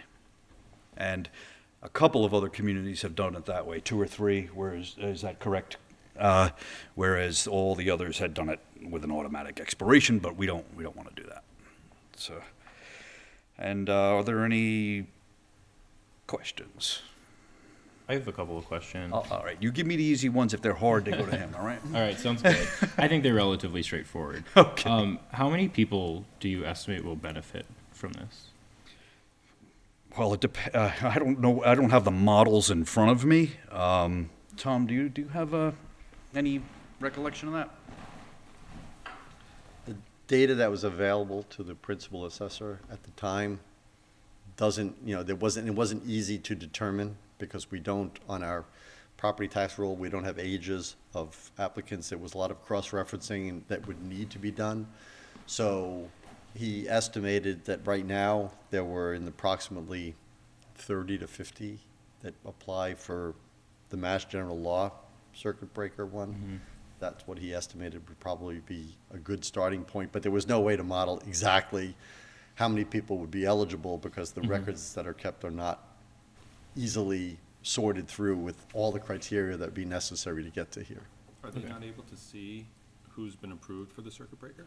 No, that's what he went on. Okay. Right, but. Okay, but well, you said he estimated, I just wasn't sure if. Right, he knew those over the past couple of years, Got it. and so that's what he took to people, but not everybody who would be, he didn't have anybody who's coming up, so if, to echo a previous comment that you're wanting a 10-year plan, like we don't know how many people could age out because we don't have that data to project that, and not everybody who applies may apply to this, so, we would have to get it to be known through various channels of publicity, but that's what we think it would be.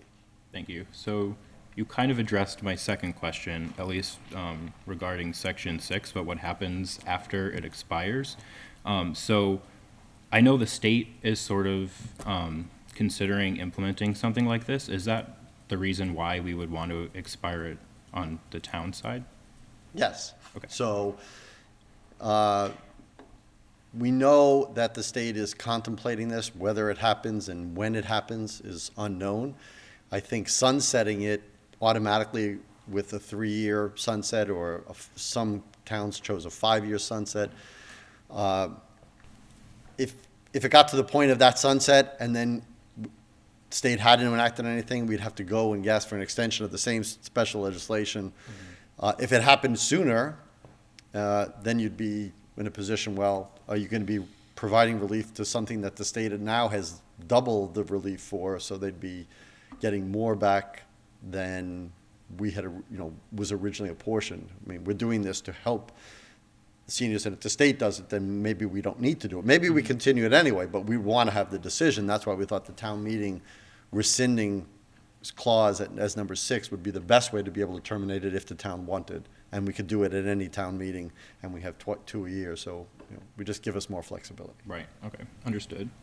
I also want to point out before you, just by way of introduction of the article, as it's printed, I don't know that it's been changed there, but in the preamble before it gets on the warrant article, it says to see if the town will vote to authorize the select board on behalf of the town to petition the general court for the enactment of special legislation substantially as provided below, provided that the general court may reasonably vary the form and substance of the requested legislation within the scope of the general public objectives.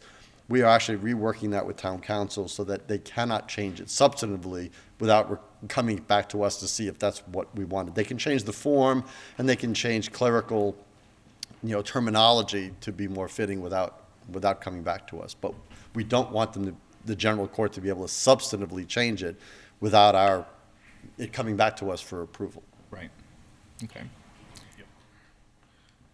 Exactly. And also, just going to your point, it's just based on the numbers that Mr. Alonso presented, the likelihood that this fund of 1% of the levy is actually going to max out is pretty low, I think, because the individual limits will probably cut off the total exposure long before the 1% of the levy is hit. However, we've also addressed if the total dollar value of requests, requests in the aggregate or qualifying requests in the aggregate were to exceed 1% of the levy, then the grant of relief to each applicant would be reduced accordingly. So just proportionally across the board. Right. do have a couple more questions. So one scenario I kind of thought of when I was looking over this is, and I don't know, maybe you addressed it, but are you taking into consideration other people who live within the household of people who qualify for this? Does that affect this at all?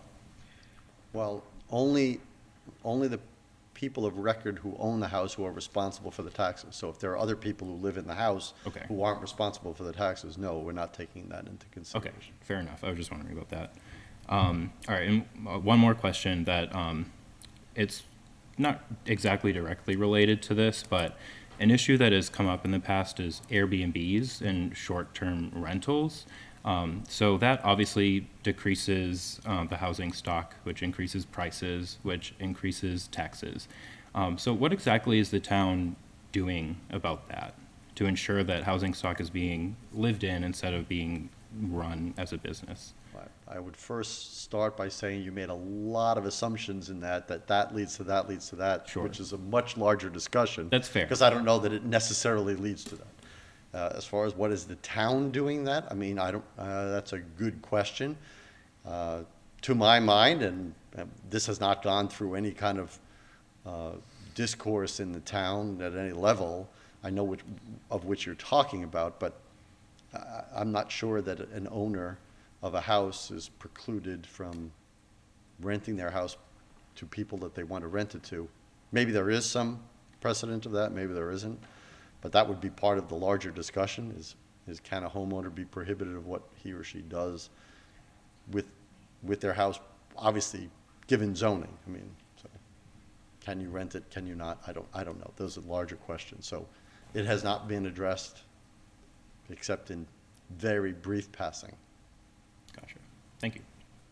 Plus, I think that's outside the scope of direct examination anyway. You're Well, Fair enough. I did He did say say it was that. outside of the scope. Comes the lawyer out of him. While you're here.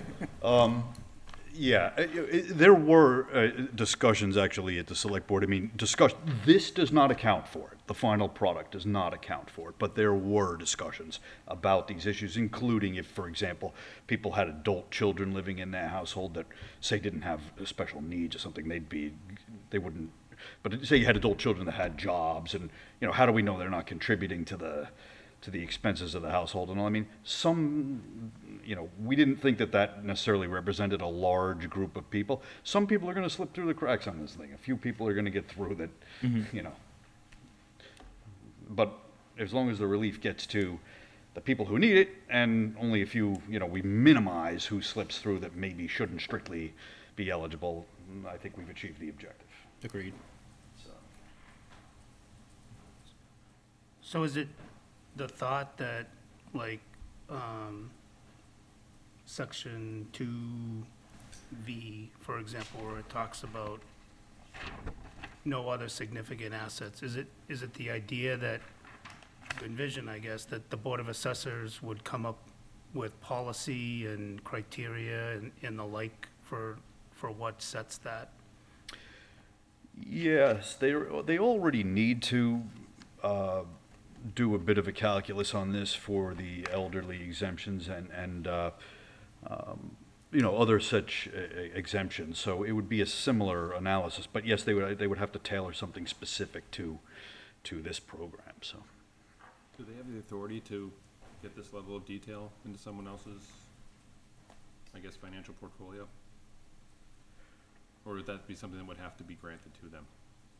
I do not know the answer to that question. I would think know they- that we're going to be modeling off, as Mr. Franco said, there are some of the state circuit breaker asks questions about funding that go further than, any local thing. So we would try to piggyback off of that information. Would we have access to the answers in those applications? I believe we do, yes. To the state one. say again now. The state circuit breaker. Yeah. That we have access to those forms, right? Yes. Yes. Okay. We would ask for an application. They have to apply for this, right? Correct. Yes. So we would say, we need this information from you, fill out this form or whatever to meet the requirements. Yes. So they would give it to us, and if they didn't give it to us, we couldn't take Right. the They application. would have to agree to making the disclosures Right, of these. so I think I that's, mean, in the broadest sense, what we're trying to do is make sure that the relief is targeted to people who need it. So you know, on the range of, we're not gonna check anything you say, and we're gonna hire a private investigator to look everything. The goal is to be in the middle and say, we're gonna do a due diligence, knowing that, you know, hey, we're not gonna have people tailing you and doing all the kind of things. We're gonna ask for specific things, like, is this, you know, again, second residence or second homes, other places and other kind of assets that, you know, so the funds don't get providing relief to people who really don't need it. I mean, colleges and universities ask for all sorts of financial information. I would think that you would have, you would model something like that, like the FAFSA or. Right, I mean, just the basic things, right? Yeah. If you want the relief, you have to provide the information. And again, as Mr. Franco said, it's discretionary to some degree. There's no possible way we could provide, anybody could provide an exhaustive list of every single thing. You know, it has to be a little bit flexible in the law that, and, you know, that the people who are looking into this have some latitude. Fill out the financial aid forms for college and. Yeah. Well, it's been a long time since I had to do that, but yeah, I understand exactly what your point is, and it's well taken. Yeah. So. What, how much does the exemption actually reduce someone's, like, the average tax bill for someone that qualifies? Well, I think the maximum right now from Mass Circuit Breaker It's is like 1,200. 1,200. So yeah. we would go up to potentially 100% of that, so that it would be 2,400 would be their Off the average total tax between bill. the town and the state. That's what they could potentially get. And also, in addition, they could get an elderly exemption too under the town. So, because these are in addition to. Existing ones, Yeah, right? to existing relief. Okay, thank you. Was there any, I know some other states are doing limits on, they limit the amount that the appraised value of a house can go to until the house is either sold or the resident passes away. Was there any reason why we didn't look into that as well, in addition to this? Because I guess to address the elephant in the room, the very large one, this is wonderful, but does it help the, you know, the residents that ended up having $5,000 extra on their bills, or $5,000 increases to their tax bills in this past year?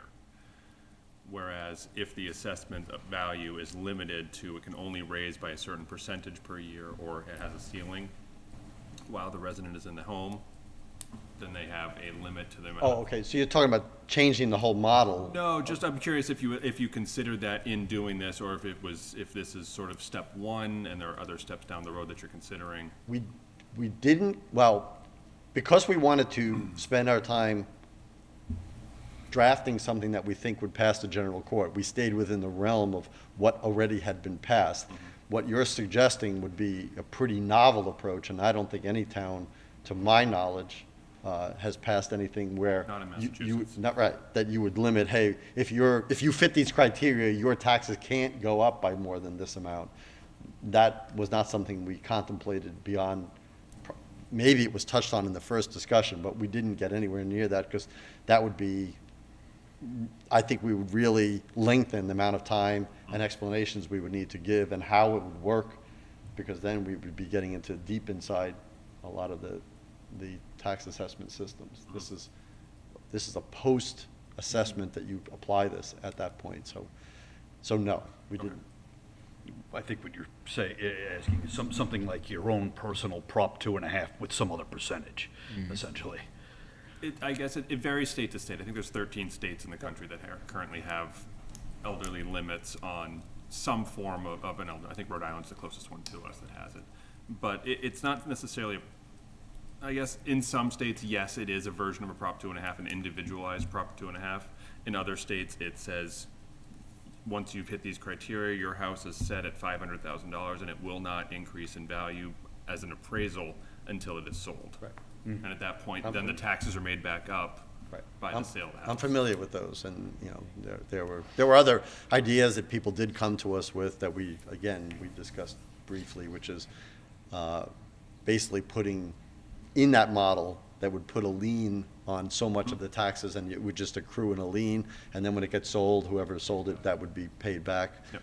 Again, these would be new systems in Massachusetts, and certainly we wanted to provide, provide relief to seniors and not necessarily be pioneers that would, not that those are not beneficial, but it would just take much longer to enact, we thought.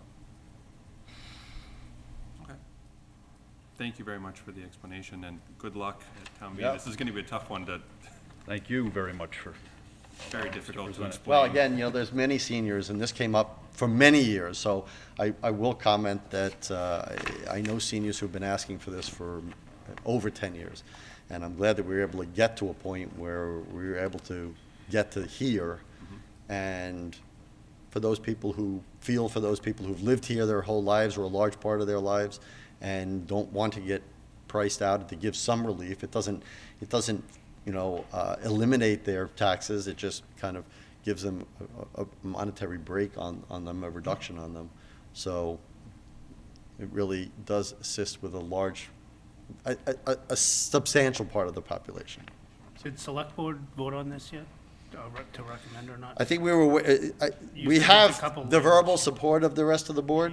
I think they were just waiting for the final wording to come in, like how the repeal would be worded. I think I think we will have. I don't want to predict, well, So right I now- will predict it will get support, but Yeah, I don't generally do that. But I think they've all voiced their support for the principle, at least. Yeah. So right now, you're saying the preamble might change, and section 6 is likely to Yeah. change. Anything else? Section The 6 rest- will definitely change. Yeah. And actually, both of them will definitely change, because we all agreed on those 2 points. But nothing else is likely Not to in any change? serious substance. I Right. mean, small There may be slight wording changes, typos but or that's it. things like that. Yeah. In fact, I noticed one already that might have to be fixed. Can you use more periods? There's only 2 periods in section 3. I mean, I suspect that, I mean, we already know we've got the verbal support of the rest of the board, but, I mean, I just put it to them this way. I mean, what do you hate seniors? I mean, Marking may need to be a little stronger than that, but.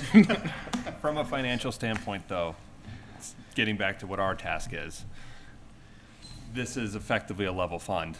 So it's not going to change the levy. It's not going to change anything else other than how the levy is distributed. That's correct. So as far as income into the town itself, nothing changes with this. Yeah, that's what we were, that was our personal opinion, and it was our hope that you would share it. So, Thank you. Thanks. Mr. Beardmore? do I safely presume that we're going to escape? Oh, no, here he comes, here he comes. Shall I remain here? So, Peter Beardmore, 282 Pleasant Street. So first of all, Do you hate seniors? He's getting close. yeah. So first of all, congratulations to these 2 gentlemen for finally getting to this step. I mean, I know it was a Herculean effort to figure this out and construct it in a way that has a high chance of actually making its way to reality. So I know this represents a tremendous amount of work. And I was actually pleased to see tonight, and I'm going to raise some issues tonight, mostly because I think that there's another big issue in town that's kind of sucked all the oxygen out of the room. And I just don't think that this has gotten a full hearing. As a former member of this community, of this board, used to say, the discussion on the street is, I don't think there is discussion on the street a whole lot about this article, because we're all talking about something else these days. And so that's kind of the reason for the questions that I'm about to ask. The first question/point is just to clarify, because I believed in an earlier incarnation of this, I interpreted the intent that this relief would be constructed as like a budgetary item, similar to an overlay account, where it would have to be budgeted inside of the 2.5 levy, and then a sum of funds would be available that the assessors could tap into, similar to the way that they would do an abatement. And what you've just described earlier tonight is a substantially different process, whereby the assessors will actually shift the burden of the taxes to everybody else, and the town budget itself basically remains unaffected. And I just want to validate that that is, in fact, what everybody believes tonight. That is correct. Okay.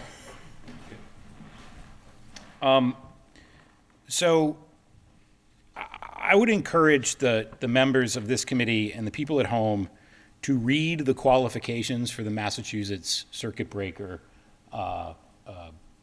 program, because they are meaningful, and there's several bullets on the qualification list. You can find it on the DOR website. But for tax year 22, which we just completed, the limit was $64,000 for single individuals who is not a head of household, $80,000 for a head of household, a single individual, and $96,000 for married couples filing a joint return. And then the additional really meaningful provision here is that basically your taxes plus water plus sewer expenses, or half of your water and half of your sewer expenses, must exceed 10% of your income. So if you make $50,000, your taxes plus your half of your water and half of your sewer has to exceed $5,000 to even qualify for this. So the standards are interesting, and I actually think they're relatively thoughtful in terms of how they were put together. And I know that there are people in Lunenburg that fall into this category and really need the relief, who fall into the age category. The only point I want to make is that there are people that fall outside of the age category, some of whom are town employees and employees of our school system who have kids at home who would also qualify for this. And what we're going to be doing is shifting the burden to them. To them. And I worry about that, and I think about that. Granted, the burden shift is not going to be as substantial as the benefit for the elderly people who qualify. Nonetheless, I think that there is a reason for at least pause and consideration to that. The only other question that I have relative to the mechanics, and I'm just curious if this ever came up in conversations with other communities or the states, is that part of that calculus of income, tax, water, and sewer includes any rebates that you would receive as a senior citizen. So if a rebate or a cut caused you to fall under that 10%, you would no longer qualify for the circuit breaker at the state level. And I'm just curious if that potential, one benefit could potentially negate all benefits, and if that's ever been considered or happened in any programs that were constructed in a similar manner.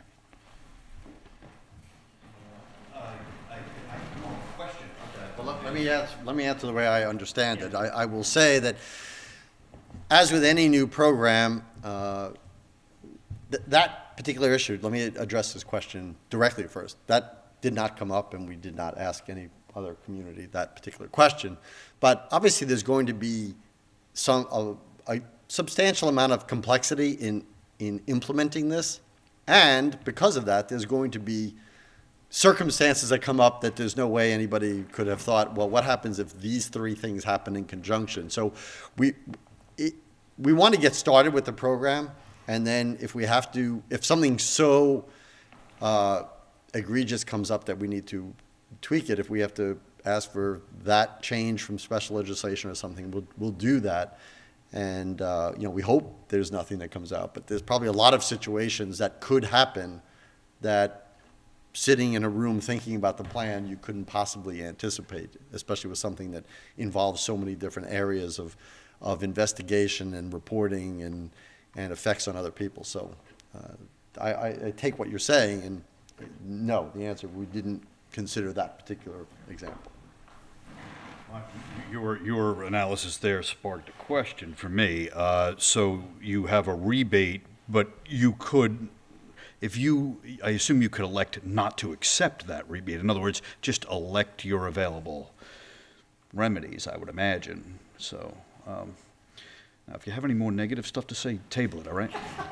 I will say that, this relief and any rebate that Mr. Beardmore has referencing kind of comes in, when you have products on sale, you're like, well, you can't use this discount in conjunction with other discounts. So, you have to choose which is the best one to do if one does get in the way of the other. And again, the reason why all these things exist, the rebates or the relief, is to help people afford it. Well, if one thing helps you afford it, then you don't need both of them. So there's other people, if you get both, then you're presumably excluding somebody else who needs it because you run out of ability to fund everybody. So, I mean, there's a lot of nuance in it.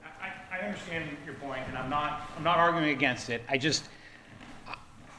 My thought would be somebody in the assessor's office ought to be able to caution people when they go for this, like, by the way, make sure that next year you still qualify as a result of this, because the effect could very well be, because this requires that you're already qualified for the state circuit breaker. If the benefits of this put you out of qualification for the state circuit breaker, you have now been disqualified for both. Yeah. And I just think that that's a potential danger that needs to be avoided. The only other thing that I would strongly suggest is that we look to address the trust situation. Because, thinking about, we don't want to exclude people who have been, conscientious and done some financial planning, and nevertheless, as a result of that, they found themselves in a difficult financial situation. A lot of homes are in irrevocable trusts because that's what elderly tax attorneys and planners recommend. And I would really not want to see them not qualify as a result of this. But I don't know how that fits into the circuit breaker either.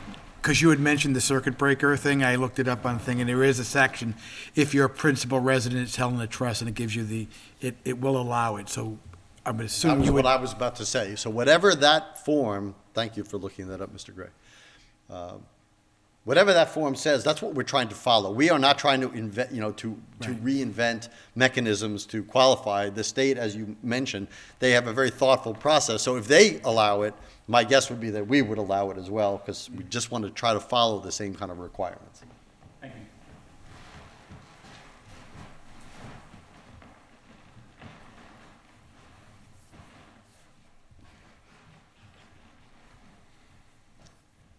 Ron DeLucio, 181 Reservoir Road. I just have a simple question. Is it as easy as another town meeting vote to make changes to this? Thank you. I guess the answer would be depending on what we were going to change. So there are some verbiage in the article that allows Board of Assessors to come up with policies and set certain things. If it's one of the things that clearly stated in the article, like the 15-year one, for instance, if we wanted to change that, that would require more than a town meeting vote. So if it's said in the article it was passed by special legislation, but within the article there's certain latitude that the Board of Assessors and other people, may have as it's written. But some of the strict criteria may require special legislation. So you'd do that by bylaw or something like that? We'd have to Go back to the state. No, if you wanted to change what's in the legislation, you'd have to go You have back to to go, legislation. you need special legislation to overrule that one, say you want to change the 10. The only way you could change it by town vote would be to somehow put some bylaw in place that would, Well, you'd have to, the article would have to reference a bylaw that says by bylaw, and then you could change the bylaw. So, I mean, a bylaw can't supersede special you legislation. can augment. Only if the special legislation allows for it. If it allows latitude, or it's silent on it, one of those two. Yeah. But if it's one of the criteria that's specifically spelled out in there, then you have to get special legislation to change it. So this has a blend. I mean, there'd be a way to probably do both, depending upon what parameter wanted to be changed. Mhm.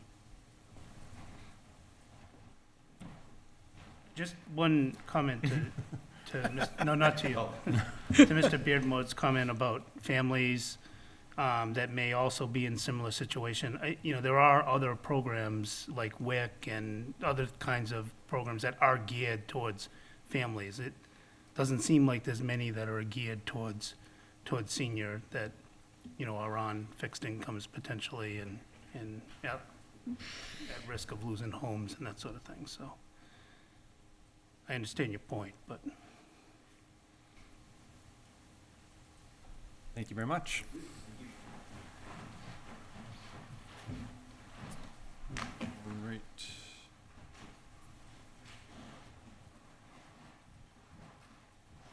That's it. It's the last one I believe that we have, although, yeah, I think that's the last one. All right. So we can move on to reading through.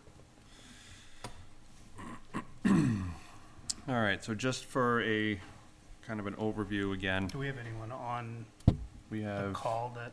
not. I've been watching the the participants. No I haven't one's seen raised anybody. their hand. Nobody's hands are up. Especially even Mr. Passios. Oddly silent. Oh, we have one. Mr. Burney, go right ahead, Mr. Burney. Good evening. I'm here for I think it's Article Y. I miss it. The Planning Board's article. You're referring to the shortest planning board article ever? Every once in a while, I pick a winner. Why? So this is a request from a resident of the Planning Board to codify the use of self-storage. It's a definition and assignment to allowable zoning districts that it's a use that didn't exist, so it's by definition prohibited. This individual has a site that he would like to pursue the potential of this. It's a use that comes up somewhat frequently with people wanting to explore the possibilities of it. No one has taken the initiative to speak to the planning board or do a citizen petition. And at this point, the planning board felt that it was a reasonable article for which to, a reasonable definition to include. So they've allowed it in the commercial and the office park industrial by special permit of the zoning board and added what they feel is a comprehensive and contemporary definition. Excellent. Any questions? Don't we already have a self-storage in town? We do, and what happened with that is, so in 2017, the planning board created the town's first use table. That facility was permitted prior to that, and at that time, each of the individual zoning districts had individual definitions for uses within the district.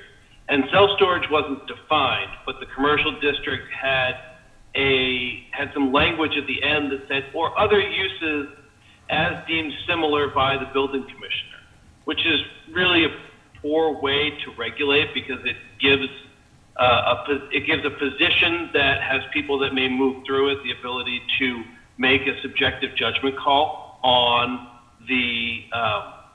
on a use. So when we codified all the uses, anything that wasn't expressly listed wasn't included in the table, and no one made mention that we should perhaps expand to include self-storage.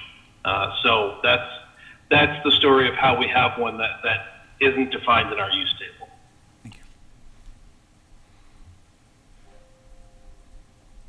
Excellent.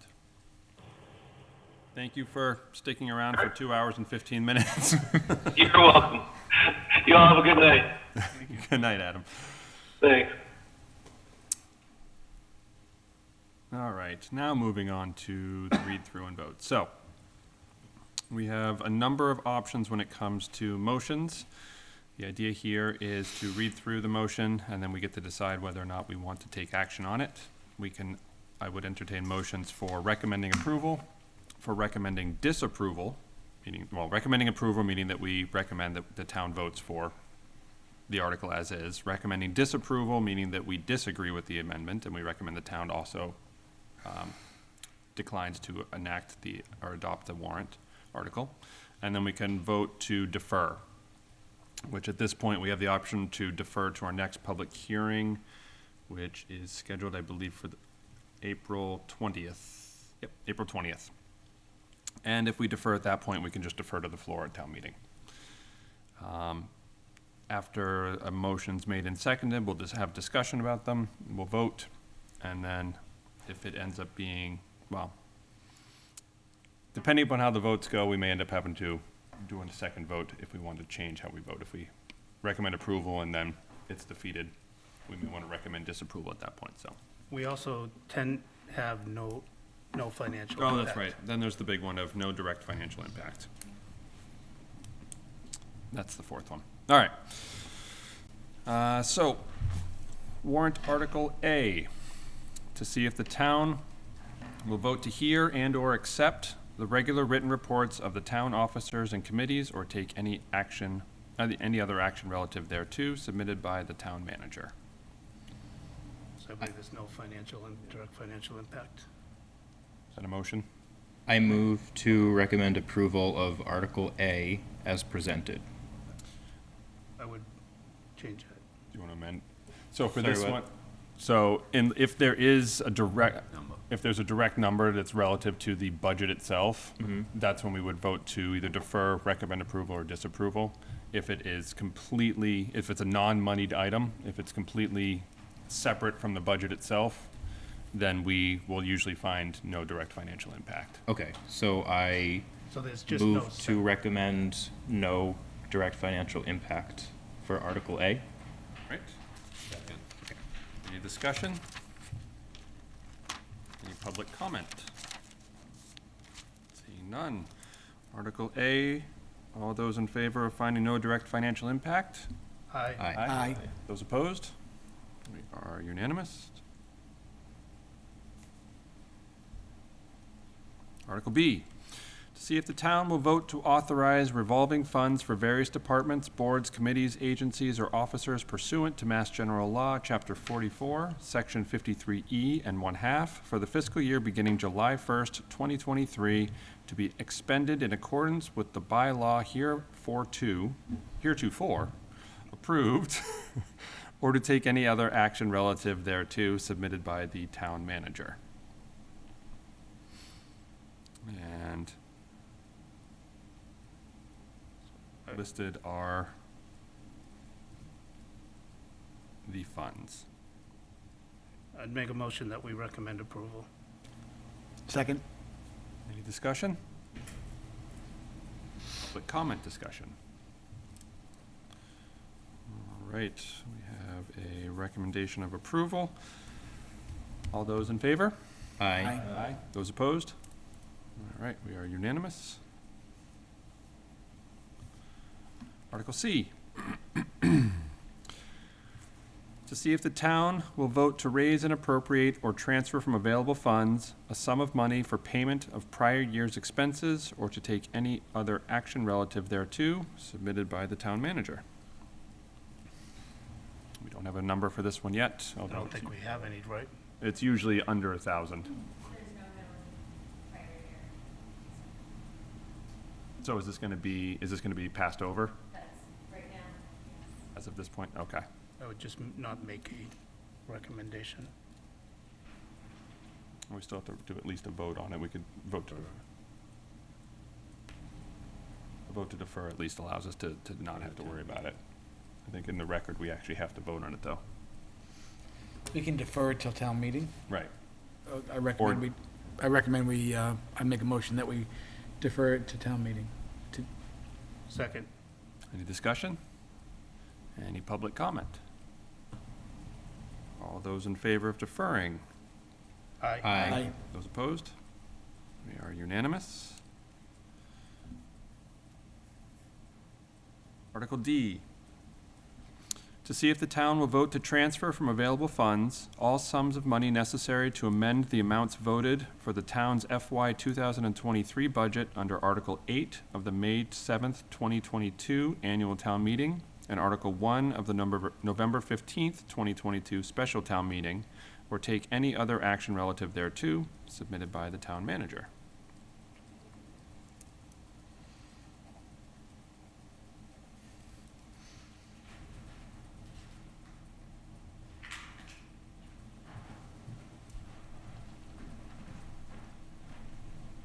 So in your SharePoint, there is a chart that depicts all the transfers within the operating budget to cover the snow and ice and other There's deficits. a little tiny one. Nope, that's revenues and expenses, Town of Lunenburg. I have it open. Is it not?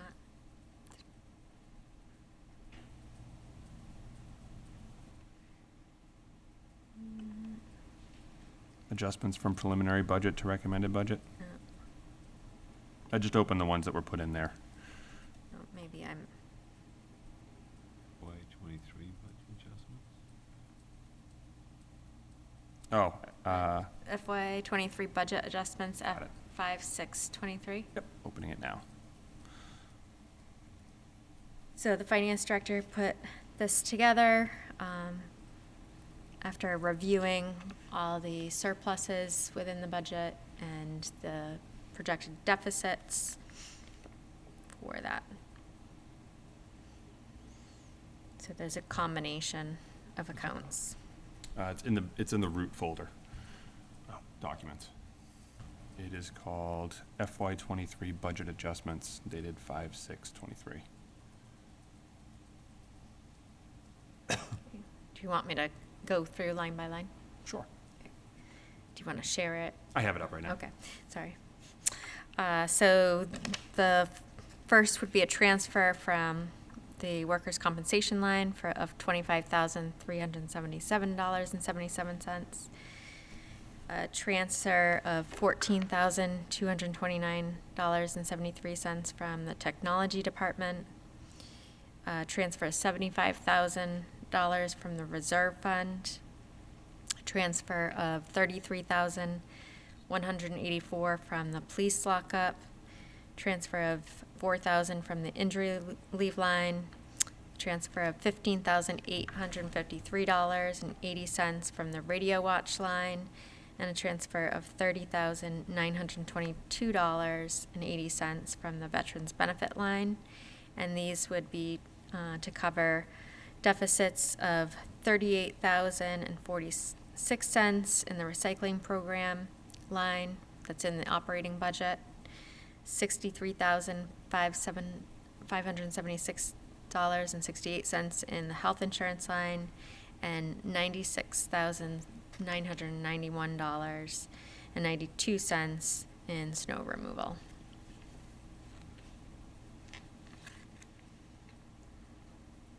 That covers us up to date for snow removal at this point.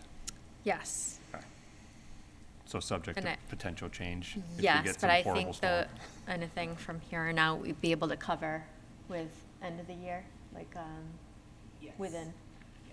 Just a departmental transfer, a line item transfer. I'm sorry. Just a line item transfer, nothing that has to come down. Right, nothing that we would have to amend this chart. Okay. So nothing is being moved from the pavement management plan, or is that within the same account, so it doesn't need to be? I thought at the beginning you had talked about the pavement management plan. Those were already done as internal transfers within that budget to cover that.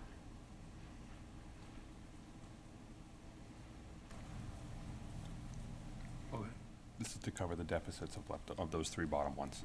Right. This was the balance after doing those transfers.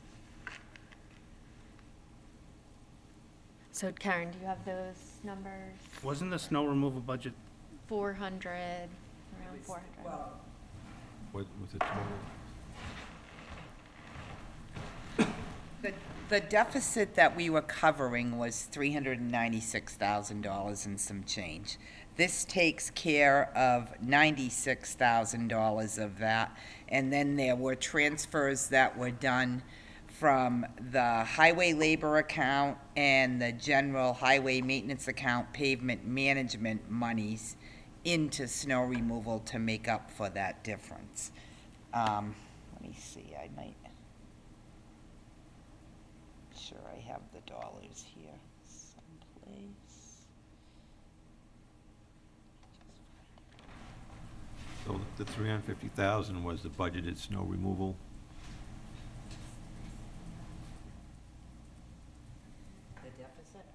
total No, the budget actual you're budget, asking? the Yeah, budgeted, 375. and what was the total deficit?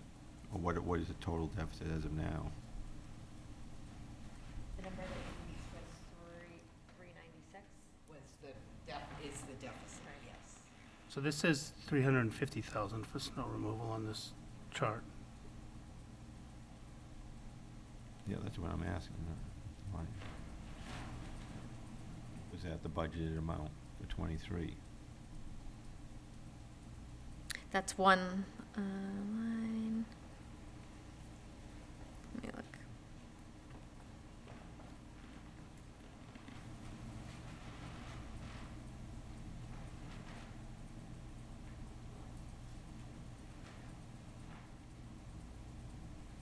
Did you find it?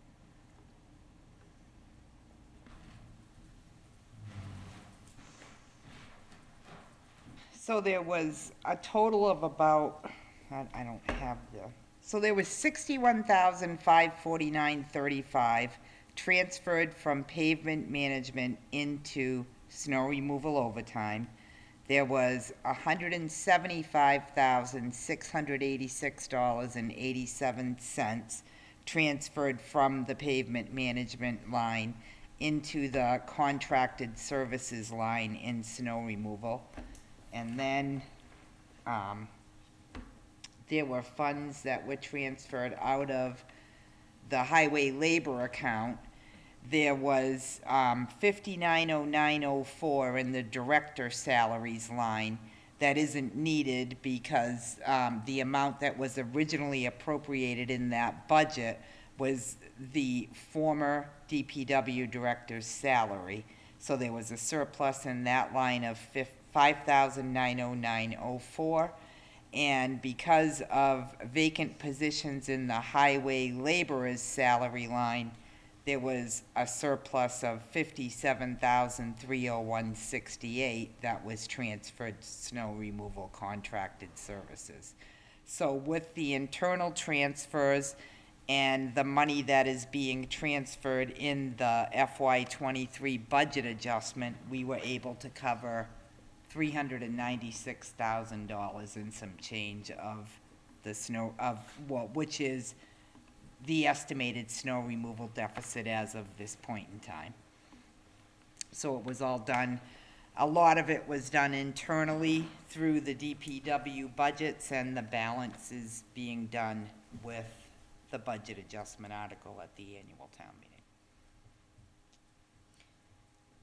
So the 350 is the correct number for the, Okay.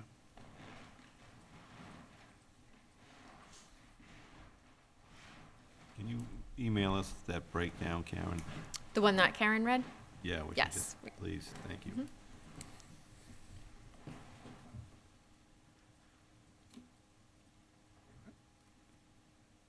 I mean, I guess I'm okay with this.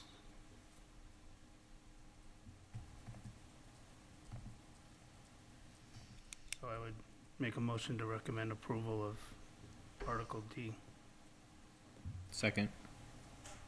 All right, articles made and seconded. Any discussion? Any public comment? Seeing none, all those in favor? Aye. Aye. Those opposed? We are unanimous. All right, Article E. To see if the town will vote to transfer from available funds all sums of money necessary to the overlay account for all costs associated with the FY 2023 abatements, or take any other action relative thereto, submitted by the town manager. Okay, and as previously announced, that number is 1.5 million from free cash to be deposited into the overlay account. And that is worst case scenario.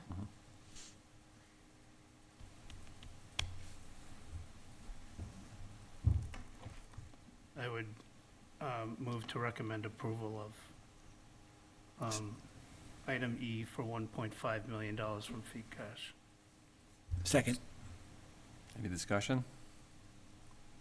Any public comment?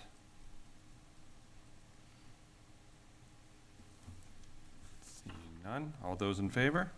Aye. Those opposed? I'll be abstaining. Abstain? All right, we have approval, 4, Abstain. yep, 4, 0, and 1 abstention.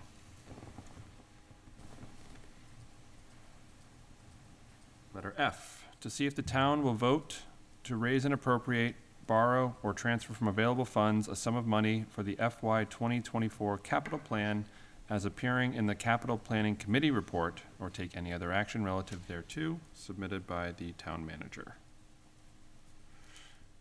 This is the presentation we Yeah. received today, or that we went over today. The 6 new projects. Yeah, I had previously presented the prior 6 at a previous meeting. Correct. Yeah. Yeah. My preference would be to defer on this, just because I'd like more time to internalize it, but I did have a question. I thought you had a public hearing next Thursday as well. No, Okay, not next Thursday, just the 20th. okay. We had one, if needed, we were going to put one on there, but we decided that we probably likely wouldn't have much different, or much more information in a week's time, so we pushed it down to the 20th. We just have a regular meeting tomorrow. And you did get my message that I I'm not did. available on the 20th. Is Julie available by any chance? No, that day, actually, she's Okay. on Okay. we can still vote. We can still vote, yeah, we'll just have to be in communication with, Are you available next week? Yes. Okay. so we'll just be in communication with whatever other numbers we can possibly get at the time.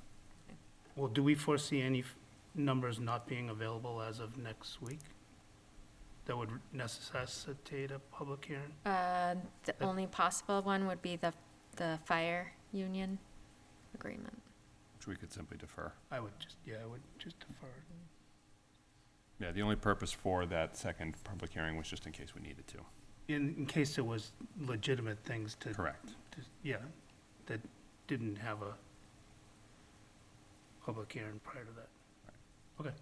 So I suspect that we're probably going to open and close public hearing on the 20th pretty quickly. Okay. That's sort of my assumption, that because we have the majority of the numbers that we need at this Or you point. could post late and we could cancel the meeting. That's true. Could make a mistake. Whoops, a daisy. We could get another power outage. No. Wouldn't go that far. All right, so do we want to, I'm willing to entertain any sort of motion at this point. to I'd make a discuss. motion that, well, I'd make a motion that we take this up next, okay, I'm not making a motion. I would recommend that we just take this one up next week. I move to defer on article, which one are we on? F. F, Is there a second? Defer to when?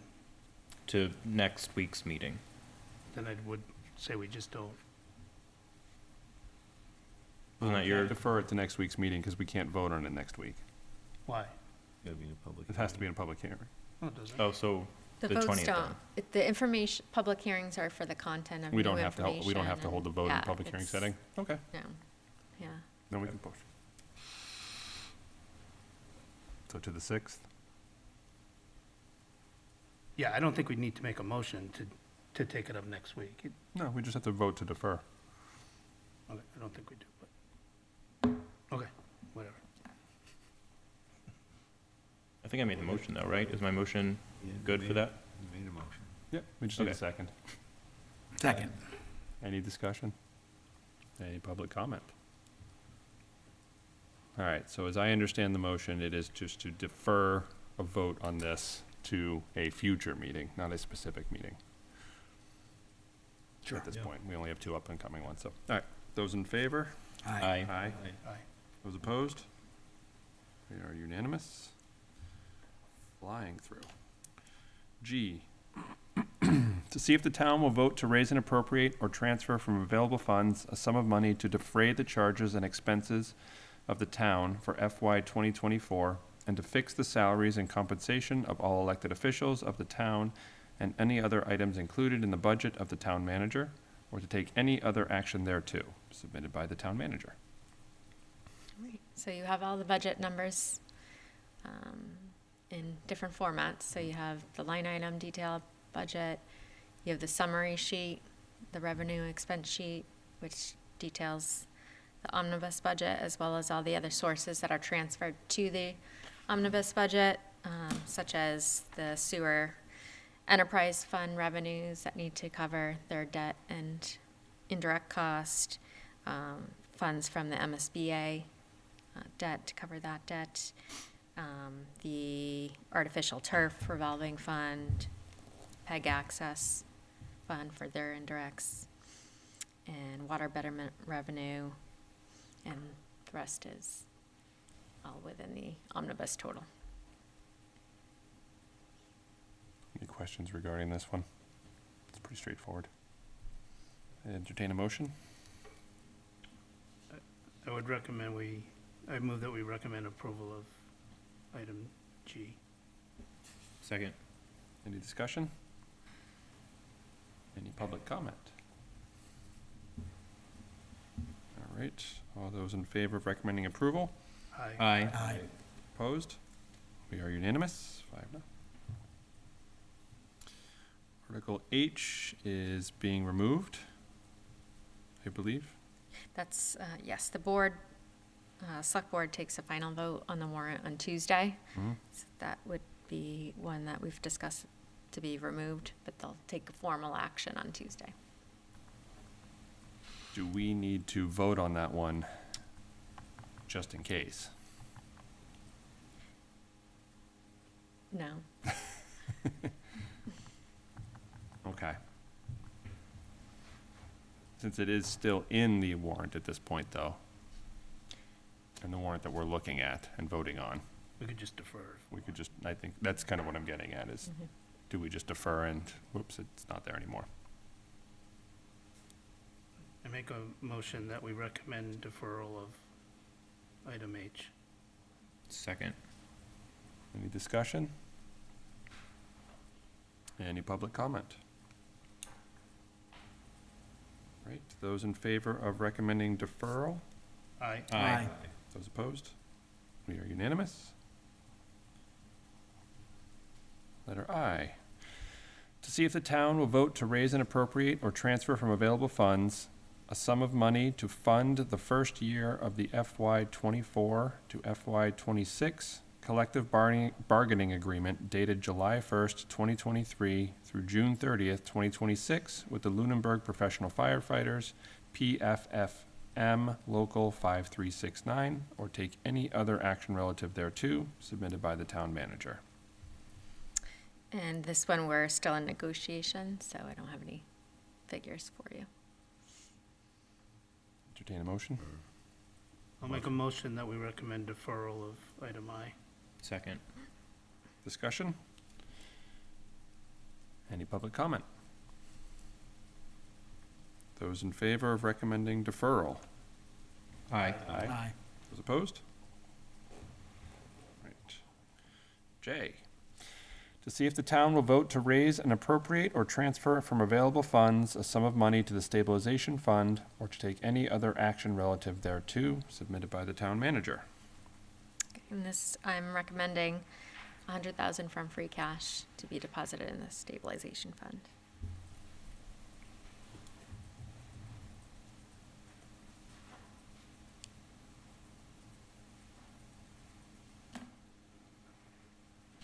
And if you want to take this opportunity to address previous questions, I wish Mr. Beardmore was still here. I have a different point of view on depositing funds into stabilization and OPEB.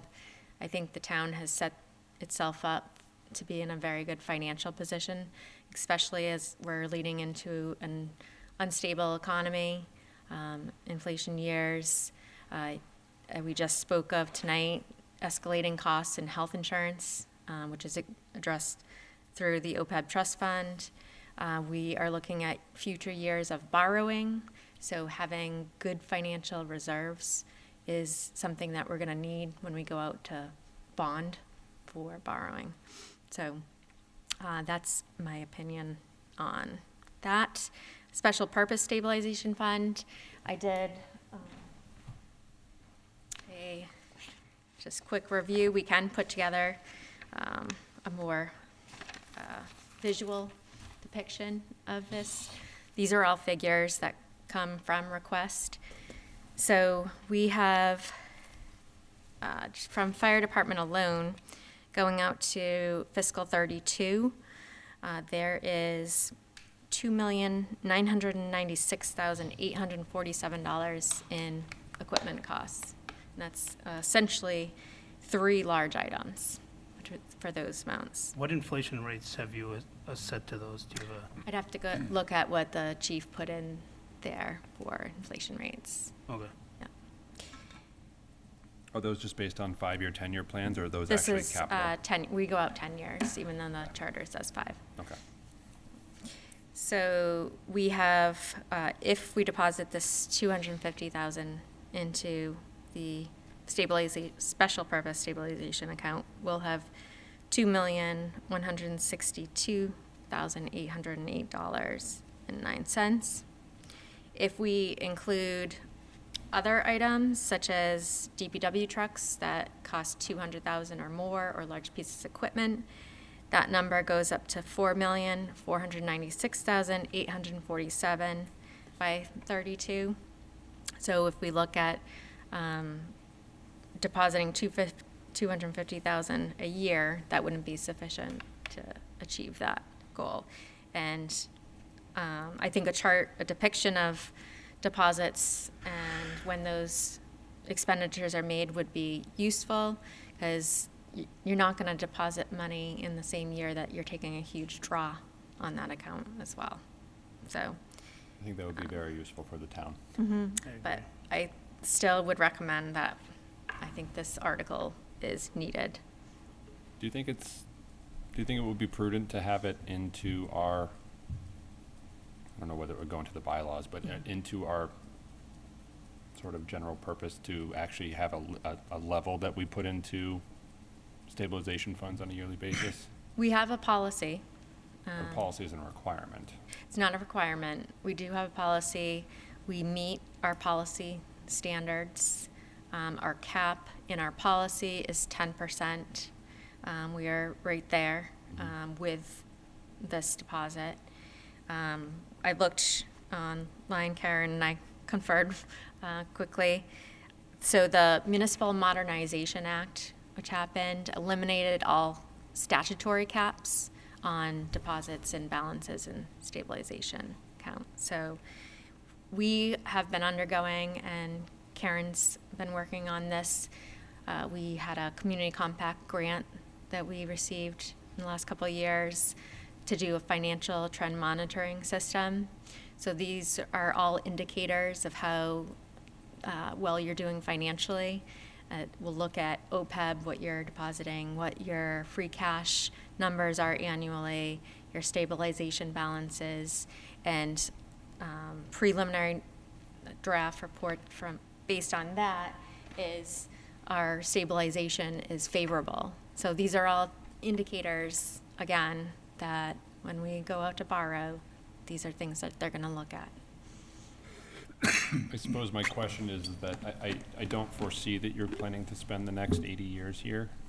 And so at some point. Why not? Well, maybe not. Who knows? I mean, Mr. Gray's living forever, so who knows?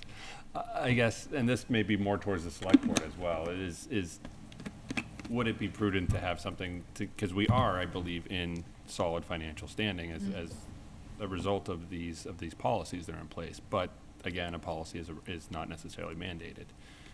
Well, being a public policy major, I'm a huge proponent of policies, so anything in writing is good. Okay. Do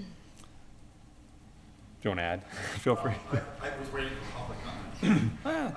It's public commenty enough. There you go. So I will say, first of all, I was about to leave, but then I heard this article, what the town manager said and brought up earlier in the meeting, and I would say that I fully support her policies or her implementation of the policies we have for the stabilization, special purpose stabilization and everything. I think they put us, those policies and her adherence to those policies have put us in the good financial stand. And if you, although it's not an action-packed meeting when Powers and Associates come and gives us our audit, or Powers and Sullivan, right? Oh, I can't believe I remembered the name. That I've been on the board too long. That clearly their reports have been outstanding with the policies that the town has put in place. So I would not want to change that. I think putting money aside and I think questioning, should we not put money in a stabilization fund, I think is short-sighted. Now, the fact of the use of the special purpose stabilization fund that was mentioned earlier wasn't that the town manager was not looking to use it. On her first plan, she was looking to use it. The only reason why we voted in the ARPA funds was because of the timing of the supply chain, that previous orders are already a year back. So we just wanted to get ahead of the curve and be ahead of it by 5 or 6 months.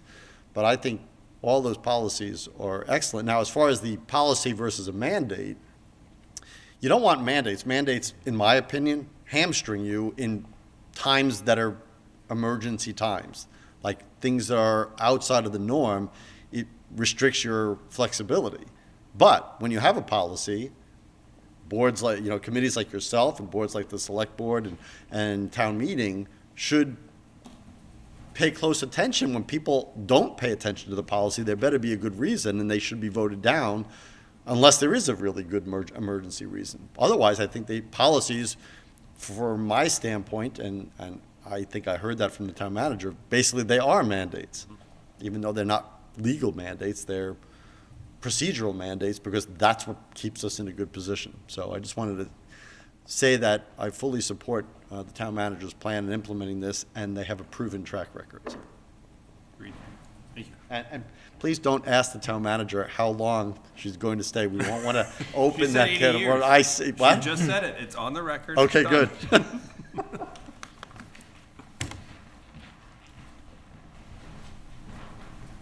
Thank you. Do you have any more to add, Madam Town Manager, for this one, or? No. Okay. I think I would recommend, I make a motion to recommend approval of item J. Second. Discussion? And this was for $100,000? $100,000. $100,000 from free cash. And what's the balance? Actually, in can I modify my amendment to state $100,000 from free cash? And can you re-second? Second. Any discussion? What is the balance in the account? now? In free cash? No, in the Oh, stabilization? fund. That is on your chart on the presentation I gave tonight. Let me pull it up. And is this the The stabilization? current that- balance and the regular stabilization is $2,702,061.84. And is this, it's the regular stabilization, and we're supposed to keep the 5% in? Yes. Yep, and then a cap of 10.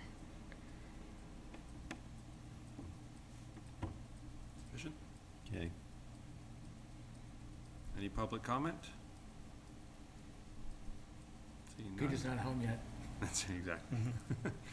All those in favor of recommending approval? Aye. Aye. Those opposed? We are unanimous. Moving on to Article K. Excuse me. To see if the town will vote to raise and appropriate or transfer from available funds a sum of money to the Special Purpose Stabilization Fund, or to take any other action relative thereto, submitted by the town manager. What was the value on this one again?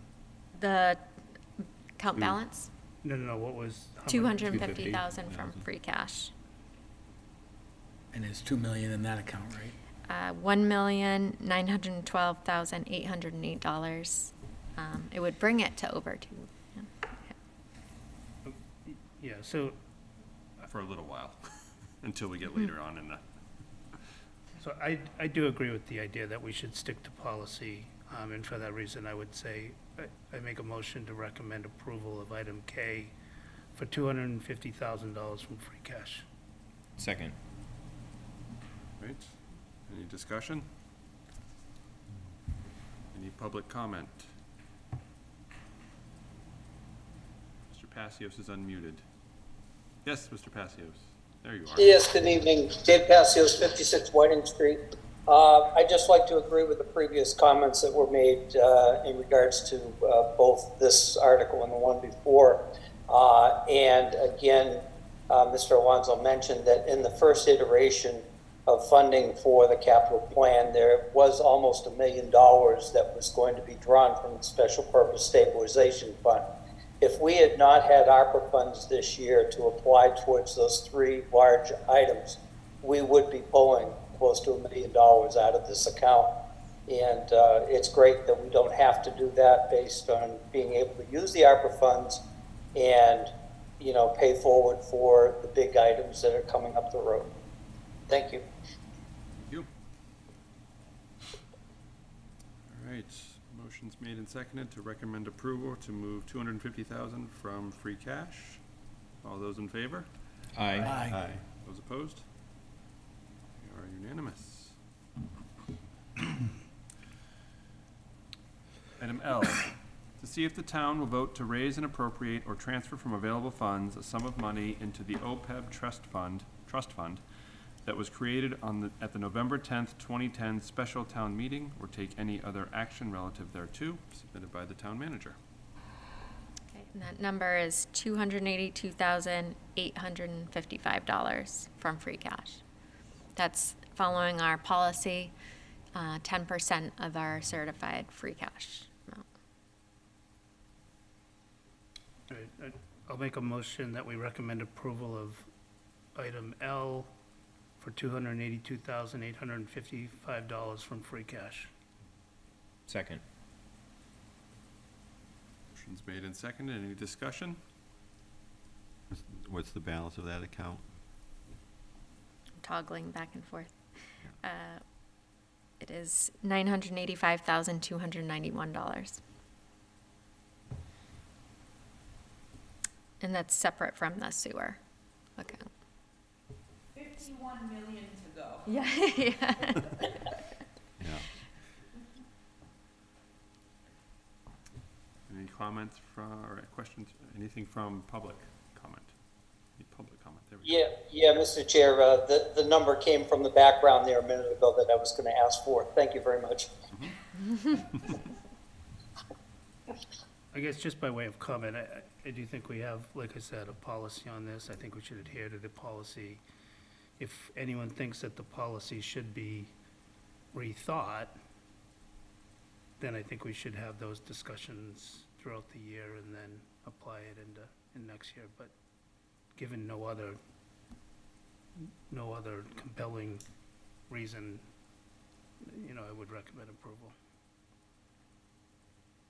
It's good because you already motioned for that. No, I know. I'm just saying that's the rationale for it. No, I understand. Any other comments? All right, motion's made to recommend approval. Those in favor? Aye. Aye. Those opposed? We are unanimous. Moving on to M. To see if the town will vote to raise and appropriate or transfer from available funds a sum of money to operate the sewer enterprise fund for FY 2024, or take any other action relative thereto, submitted by the sewer business manager. Do we have a number for that one off the top? $2,094,850. That's all inclusive of indirect costs and debt.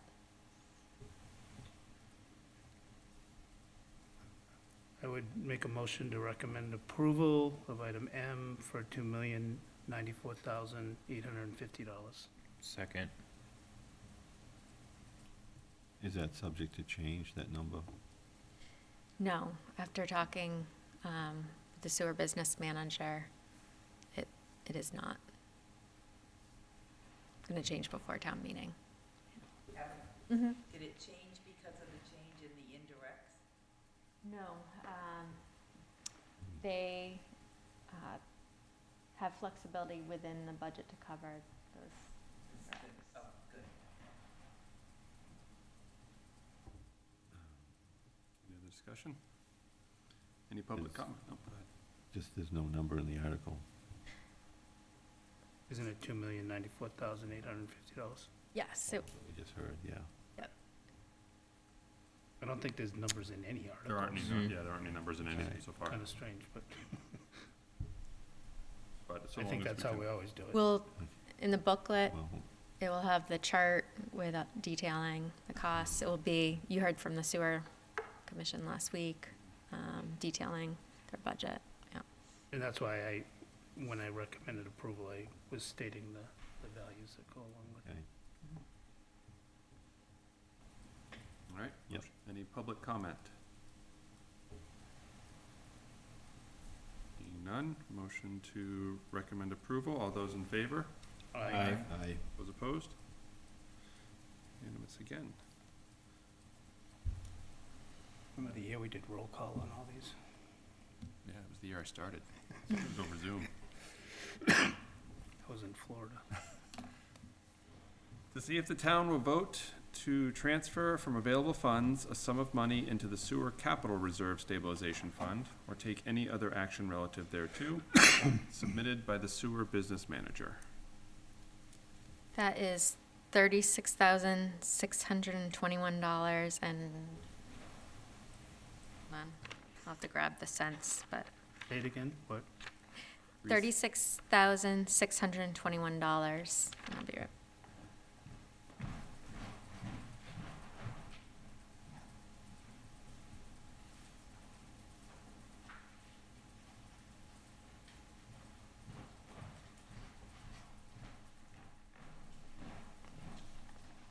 And 37 cents. And is there a source on that one? That would be from retained earnings. All right. So I'd make a motion that we recommend approval of item N for $36,621.37 from retained earnings. Second. Any discussion? Any public comment? Okay, motion has been made to recommend approval. Those in favor? Aye. Aye. Those opposed? Unanimous again. Letter O, likely to be taken out, I assume? Yes. Okay. That's combining with the other OPEB articles. So if you want to vote that, that's $1,000 from sewer retained earnings towards their OPEB liability. But we always combine the two for efficiencies.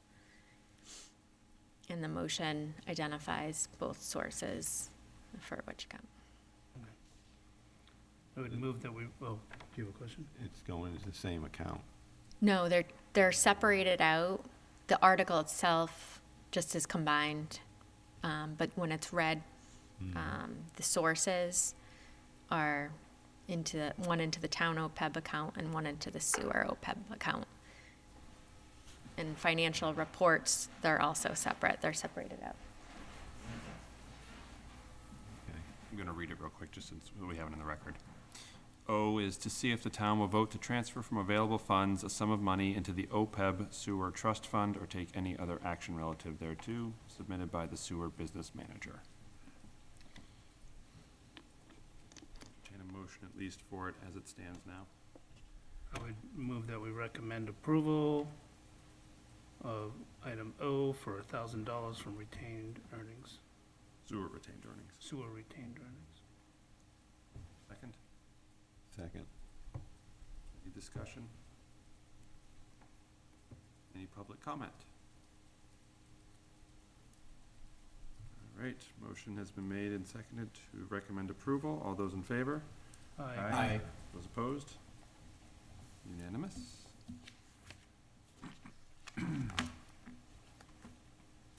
Article P, to see if the town will vote to raise and appropriate or transfer from available funds a sum of money to operate the Solid Waste Disposal Program Enterprise Fund for fiscal year 2024, or take any other action relative thereto, submitted by the town manager. This is $302,000 from the solid waste enterprise revenues.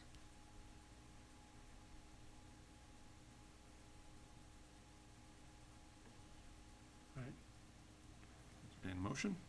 I would make a motion that we recommend approval of item P for $302,000 from solid waste enterprise revenues.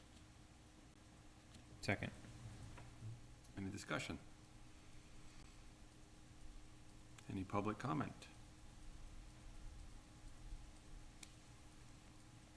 Right. Article P, recommend approval. Those in favor? Aye. Those opposed? We are unanimous. Article Q, to see if the town will vote to raise and appropriate or transfer from available funds a sum of money to operate the Water Enterprise Fund for fiscal year 2024, or take any other action relative thereto, submitted by the town manager. This is $25,000 from the water enterprise revenues.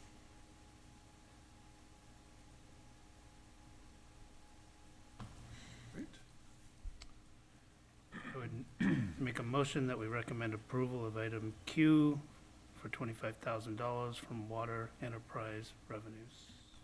Second. Any discussion? Any public comment?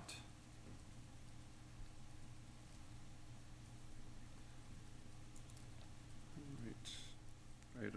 Article Q, recommend approval. Those in favor? Aye. Aye. Opposed? We are unanimous.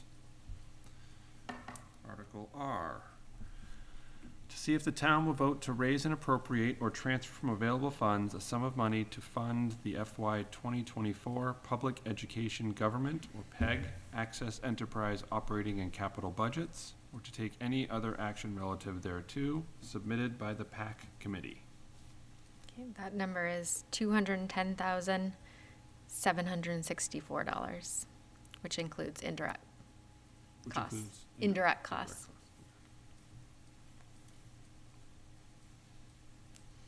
I'd make a motion that we recommend approval of item R for $210,764. Second. Any discussion? Any public comment? Those in favor of recommending approval of Article R? Aye. Those opposed? We are unanimous.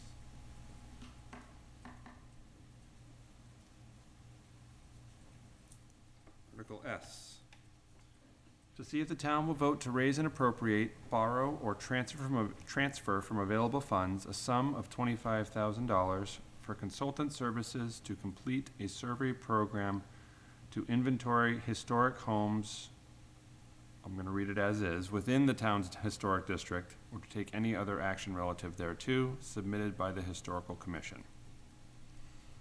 I have a feeling this one's going to be amended. Yeah, I would recommend that you don't already have language, right? So I would recommend we defer until the language is fixed. I don't, I'm assuming we're just gonna work with town council, but to scratch the historic district. Within or the town's historic district. just within the town. But Okay. Motion's been made to defer. Is there a second? Second. Any discussion from the committee? If we can get this by next week, I think we could. yeah, we'll have it by before then, because we're voting. Any public comment?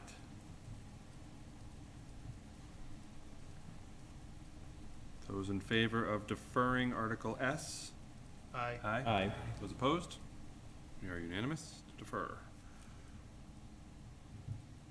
Article T, to see if the town will vote to replace the current salary schedule in the Code of Lunenburg, Chapter 70, Section 70-8, did it last time too, A, entitled Salary Administration Plan, Schedule A with a FY 2024 salary schedule as recommended by the Personnel Committee, which authorizes wage increase for fiscal year 2024 for permanent employees not covered by a collective bargaining unit agreement or individual contract, and further transfer a sum of money from the FY 2024 Salary Reserve Fund to fund the wage increase for Salary Administration Plan employees, submitted by the Personnel Committee. I think that was $38,095.13. Wow. Very good. 38,000. I'm not gonna not listen to Joanna. What was the rest of it? 38,000? $95.13. Somebody's paying attention. All Right, and I would recommend, I'd make a motion that we recommend approval for $38,095.13. Second. Any discussion? Any public comment? Those in favor of recommending approval for Article T? Aye. Aye. Those opposed? Are unanimous. Article U has been scrapped, or is going to be scrapped.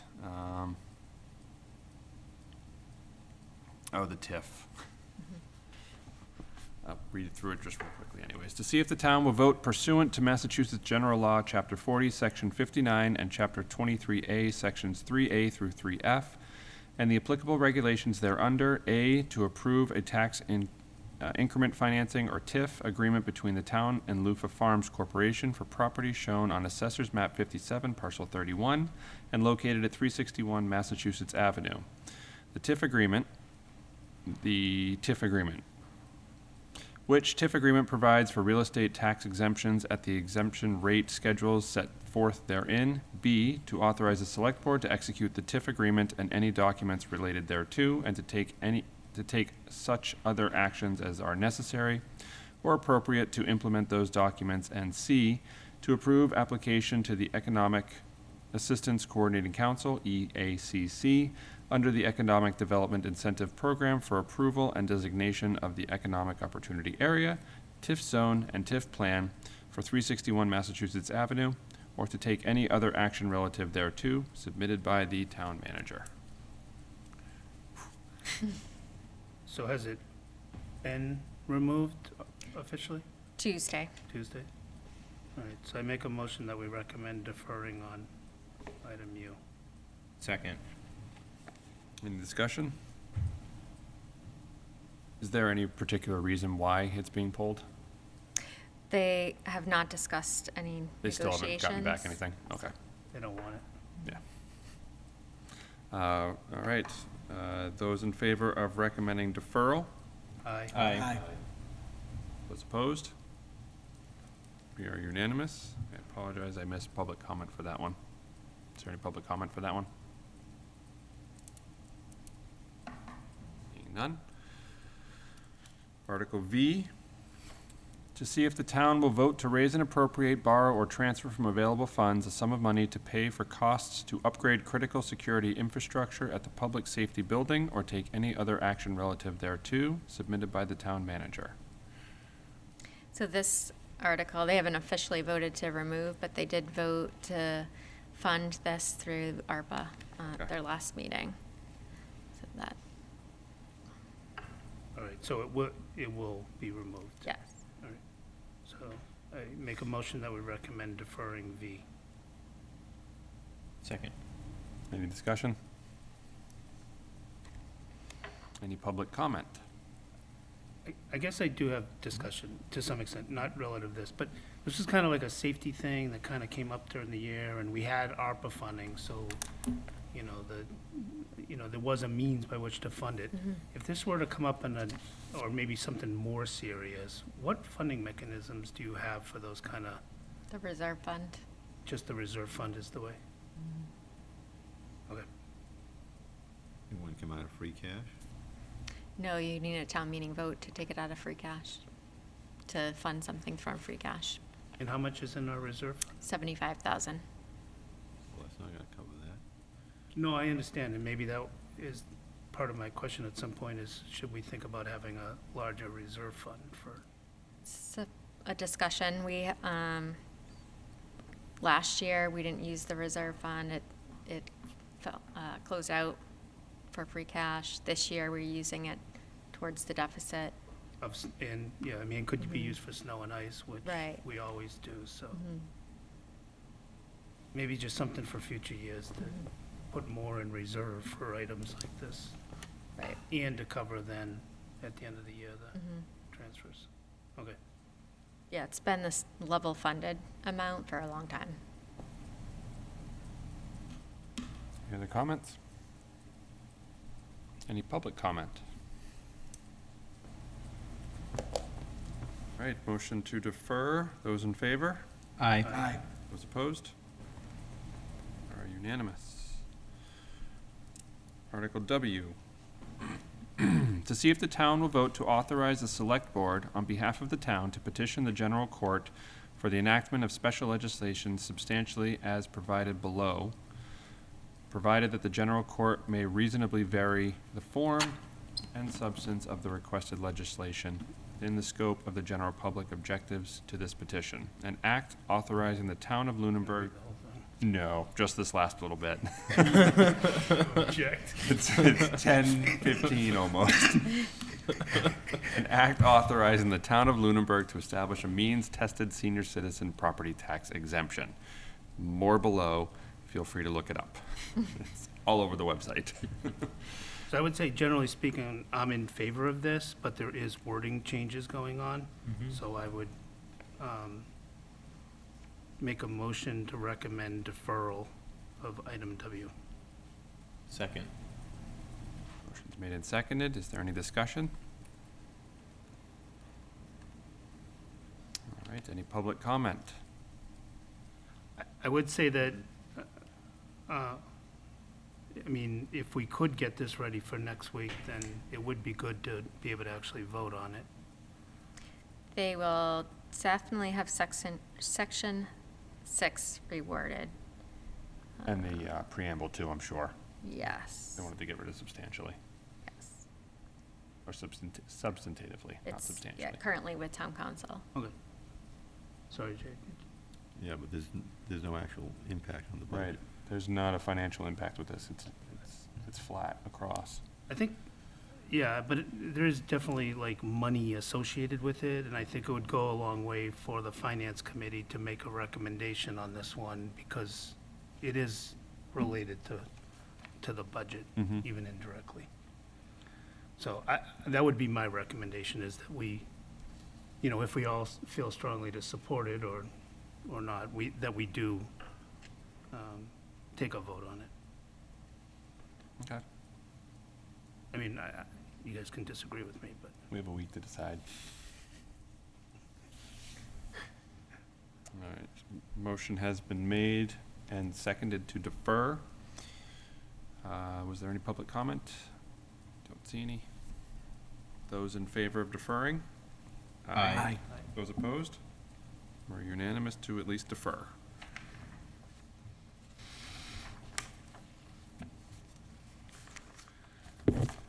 Article X, to see if the town will vote to appropriate the sum of $10,000 from the sale of lots account to be used for the care, improvement, and embellishment of the town cemeteries, or to take any other action relative thereto, submitted by the Cemetery Commission. I would make a motion that we recommend approval of item X. Second. Any discussion? Any public comment? Motion's made and seconded to recommend approval. Those in favor? Aye. Those opposed? We are unanimous again.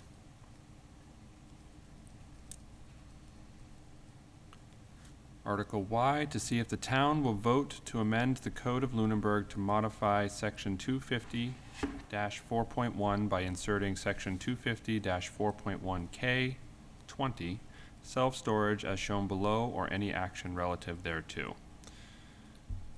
I would make a motion that we recommend no direct financial impact on item Y. Second. Discussion? Any public comment? Seeing none. Motion's made and seconded to find no direct financial impact. Those in favor? Aye. Those opposed? Are unanimous. Article Z. To see if the town will vote to To see if the town will vote pursuant to the provisions of General Law, C-40, Section 5B, to create a new special purpose stabilization fund to be known as the Opioid Settlement Stabilization Fund, which may be expended for all of the purposes allowed by law, including those outlined in applicable opioid litigation settlement documents, a document prepared by the Substance Abuse Bureau of the Commonwealth's Office of Health and Human Services Department, found at mass.gov link. Is that going to be available at town meeting? Or is that a The- large document? I'll look into that, yeah. Entitled Abatement Strategies and Consistent with Any State Guidelines or Regulations Further Clarifying Allowable Uses of Opioid Litigation Settlement Funds, and further to adopt the last paragraph of said Section 5B and dedicate it to such fund.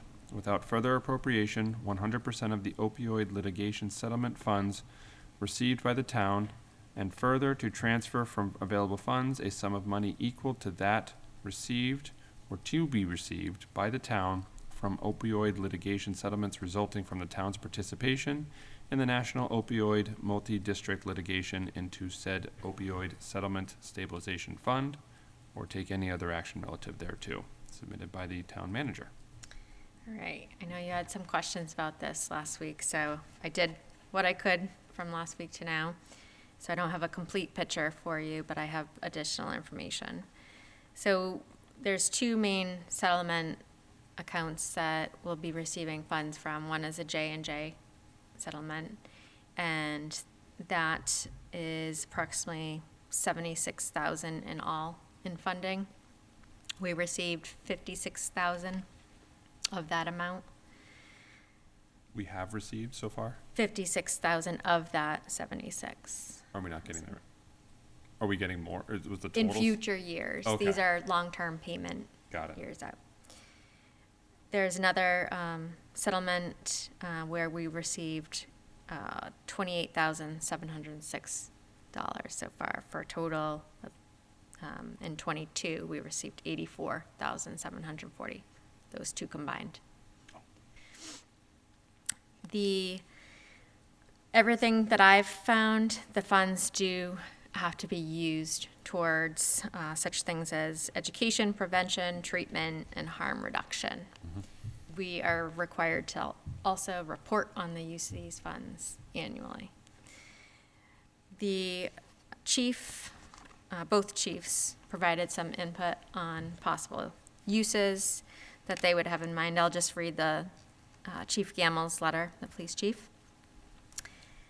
Dear Ms. Lemieux, in response to the recent possibility of funds being sent directly to the town to deal with the opioid crisis, the department could allocate the funds in several areas. We are currently a member of the Central Mass Critical Incident Management System, CIMS, for opioid abuse, and we have partnered with Restoration Recovery Center, Inc. of Fitchburg to provide resources for individuals with addiction issues. The funds could be used to broaden our outreach programs and develop new ones. The first being school-based education and prevention.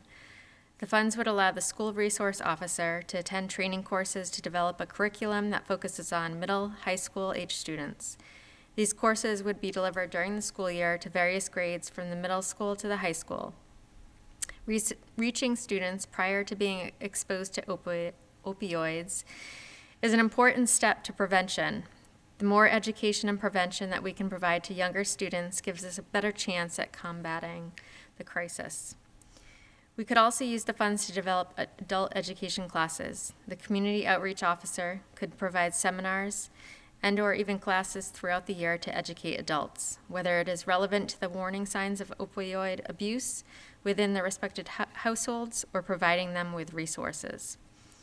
As we have constantly observed the lack of readily available resources for families and individuals suffering from addiction or lack of knowledge of those resources, compounds the crisis we are dealing with. This often leads to frustration and a sense that there is no help for their loved ones. We are constantly looking for innovative ways to combat the opioid crisis and other substance abuse addictions. These funds would be useful in developing and sustaining programs to combat the crisis. So this was something the chief wrote back in 2021. So that's some possible things. More recently, when asked, he responded about a co-response, and the fire chief did as well. So a co-response basically would address a lot of their calls that deal with mental health issues which stem from opioid and drug addictions use. So this would be related to suicide attempts, injuries from assaults, motor vehicle accidents, and other incidents. So mental health co-response would be a form of prevention and outreach. So that's the information I have for you at this point. In the article, it says that to adopt the last paragraph of said section 5B and dedicate it to such fund. Is that paragraph included in this?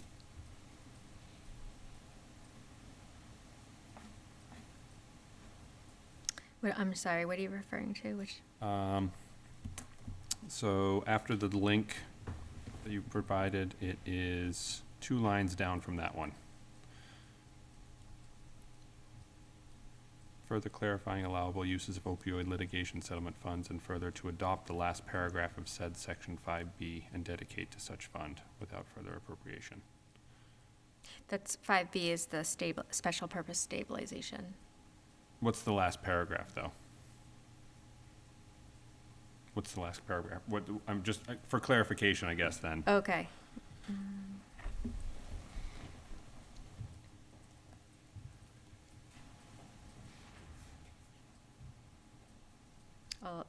I'll read the general law and get back to you on that. Okay. Just if we need to have it in here. Thank you for the additional information. Any other questions before we? So the idea is that we would start the stabilization fund and then at a future town meeting, try to allocate it towards some programs? Yep. And how quickly do you think we might be, would that be like special town meeting we might be looking to do that? It's or possible into if next they year? could have a plan together by then for that. Do you want to wait for additional information before taking a vote, or are you? I mean, we have all the numbers at this point, and all we're doing is setting up the stabilization, is setting up the fund, not actually allocating anything. Yeah, I agree. I would be ready to vote. Maybe along the lines of your questions, additional information related to this at town meeting would be good. Mhm. So that people understand it and what it could be used for. All right, so I would make a motion that we recommend approval of item Z. Second. Any discussion? Mr. Pastios has his hand up. Yeah, I'm just trying to ascertain is this a one-time revenue source other than the fact that I think town manager mentioned that the balance of approximately $20,000 or $25,000 was going to come in over time. Is there expected to be other litigations that will bring money into the town, into this account, and we'll be looking to match those with tax dollars? So there would be, there is that other case, settlement case, which it denoted was the 24,000. 28,706. Yes. That there will be future year payouts for that account as well. And we will be entering a new settlement regarding the CVS, Walgreens, Walmart case as well. And there's no intent to for matching dollars. Okay, so basically what you're saying is we're going to match what's coming in now, but there's no particular guarantee that we're going to be looking to appropriate tax dollars into the stabilization fund going forward beyond these settlements. Correct. Yep. Thank you very much. You're welcome. Any other public comment? All right, we have a recommendation to approve Article Z. Those in favor? Aye. Aye. Aye. Those opposed? Are unanimous. We've reached the end. All right.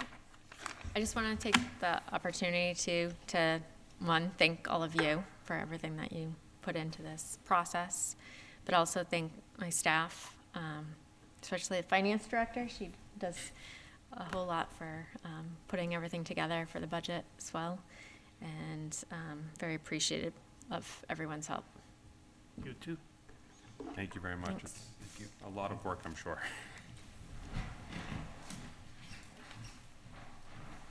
All right. And you're coming back next year to just. She's got 80 years too. I'm not even gone yet. People keep asking me that. You can ask questions next year. You could like really take a seat. It's gonna be hard to leave, it really is. I hate to let my stuff go. I really do. We can change it. I know, but I'm torn. All right. I would happily entertain a motion to close the public hearing. I move to close the public hearing. Second. Is there any discussion? Any public comment? All right, those in favor? Aye. Those opposed? All right, public hearing is closed at 10:27 PM. Moving on. Is there a town manager report? Or business director report? Anything else you guys want to say? All right, old business. So the town meeting report. I apologize to everyone again. This thing is taking me forever. I did speak with the town manager, and we have next week to work to finish it up as well. So now that we have the rest of the full numbers, I'll finish that up, and I will get that out before this weekend. Okay. So we can go over it and vote on it again on the 6th. Capital plan discussion. Any discussion we want to have about that we haven't already had? Nope. Excellent. Is anybody willing to discuss anything up to date or updated with the tax assessments or abatements? No. I guess the only question I have, Madam Town Manager, is do we have any sort of an update with how we are, how we progressed through inspections or anything else regarding the abatement process? Just for a general public update, nothing specific. They're progressing well with the inspections. So they've worked 2 weekends so far. This coming weekend, they'll be working 3 days with 3 people on versus 2. So I think they're making good progress. Has the Board of Assessors taken up any of the abatements yet specifically, or are they still just doing all the information gathering? I know they had a meeting on yesterday. I think. But beyond that, nothing else? Mhm. Okay. All right. Any other questions? Thank you. You're welcome. Minutes, we do not have any minutes to approve this week. So we can move on to committee reports. Any committee reports to report very quickly? School committee hasn't met yet, so. Fantastic. Anything else? No. Good. All right, we are future meetings. I love skipping right to the end. Topics for future meetings other than what we already have and what we've kind of gone over before. We mentioned a few during the thing, but that would be out towards Yeah, the summer. I'll add those onto the ones seasons. that Mr. Bailey should brought up last week as well. Public comment, any public comment from the committee? I just wanted to, this has nothing to do with finance, but I just wanted to bring up the United Parish is selling what was known as the United Parish UPL Community Center, or the Andrew Hall. It's actually going to close, physically be sold tomorrow. So that is, and it's been not just used by the church, but by many people, the Boy Scouts, the Girl Scouts, and I was there today. And it was a lot of memories for a lot of people in this town. Pancake breakfast, spaghetti dinners, all sorts of things, karate, all sorts of things went on there. And it's going to go to a good owner who's going to do a lot of good things, I believe. But it's sad to see something like that happen and go. I agree. It is. I am excited to see it being turned over at least into a school for people with autism, though. So Right. that would be- I think that it's a is great thing. And I think they're going to be hopefully putting a lot of resources into that building and making sure that it'll stay a beautiful building for many, many years. Agreed. Any other public comment? Well, I would like to say thank you to the committee. It's been a long budget season, but we've actually made it through the vast majority of it, and we're in the home stretch. So thank you for the diligence and for the showing up and digging through numbers and asking important questions that we can report back to the town in a few weeks. Any public comment from the public? Passio? Congratulate you guys surviving another budget season. At least you're almost through it. And it's great to hear that, pretty much everybody on the committee has found their voice. I am here, by the way. Sorry about that. The camera keeps moving around as I'm sitting down here on my lap. Anyway, do miss being up there on the stage with you guys, but you're doing a great job. Thank you. Thank you, Mr. Passios. Thank you, Dave. Thank you. Upcoming meetings, we have a meeting scheduled for next week on the 6th, which will be just a standard meeting. We still have, and it's been advertised as a public hearing on the 20th, just to have it on there, but I don't think we're necessarily gonna need to have a public hearing for that one. There's really nothing else that we didn't vote on that's going to be that crucial. And then May 6th is the annual town meeting at 9 a.m. at the middle high school. So 2 more meetings at most, and we're good. Yay. And we take 3 months off. With that, I would happily entertain a motion to adjourn. So moved. Second. Any discussion? Aye. Those in favor? Aye. Those opposed? And at 10:33 p.m., we are adjourned. Thank you, everyone. Good night. Night. Good night.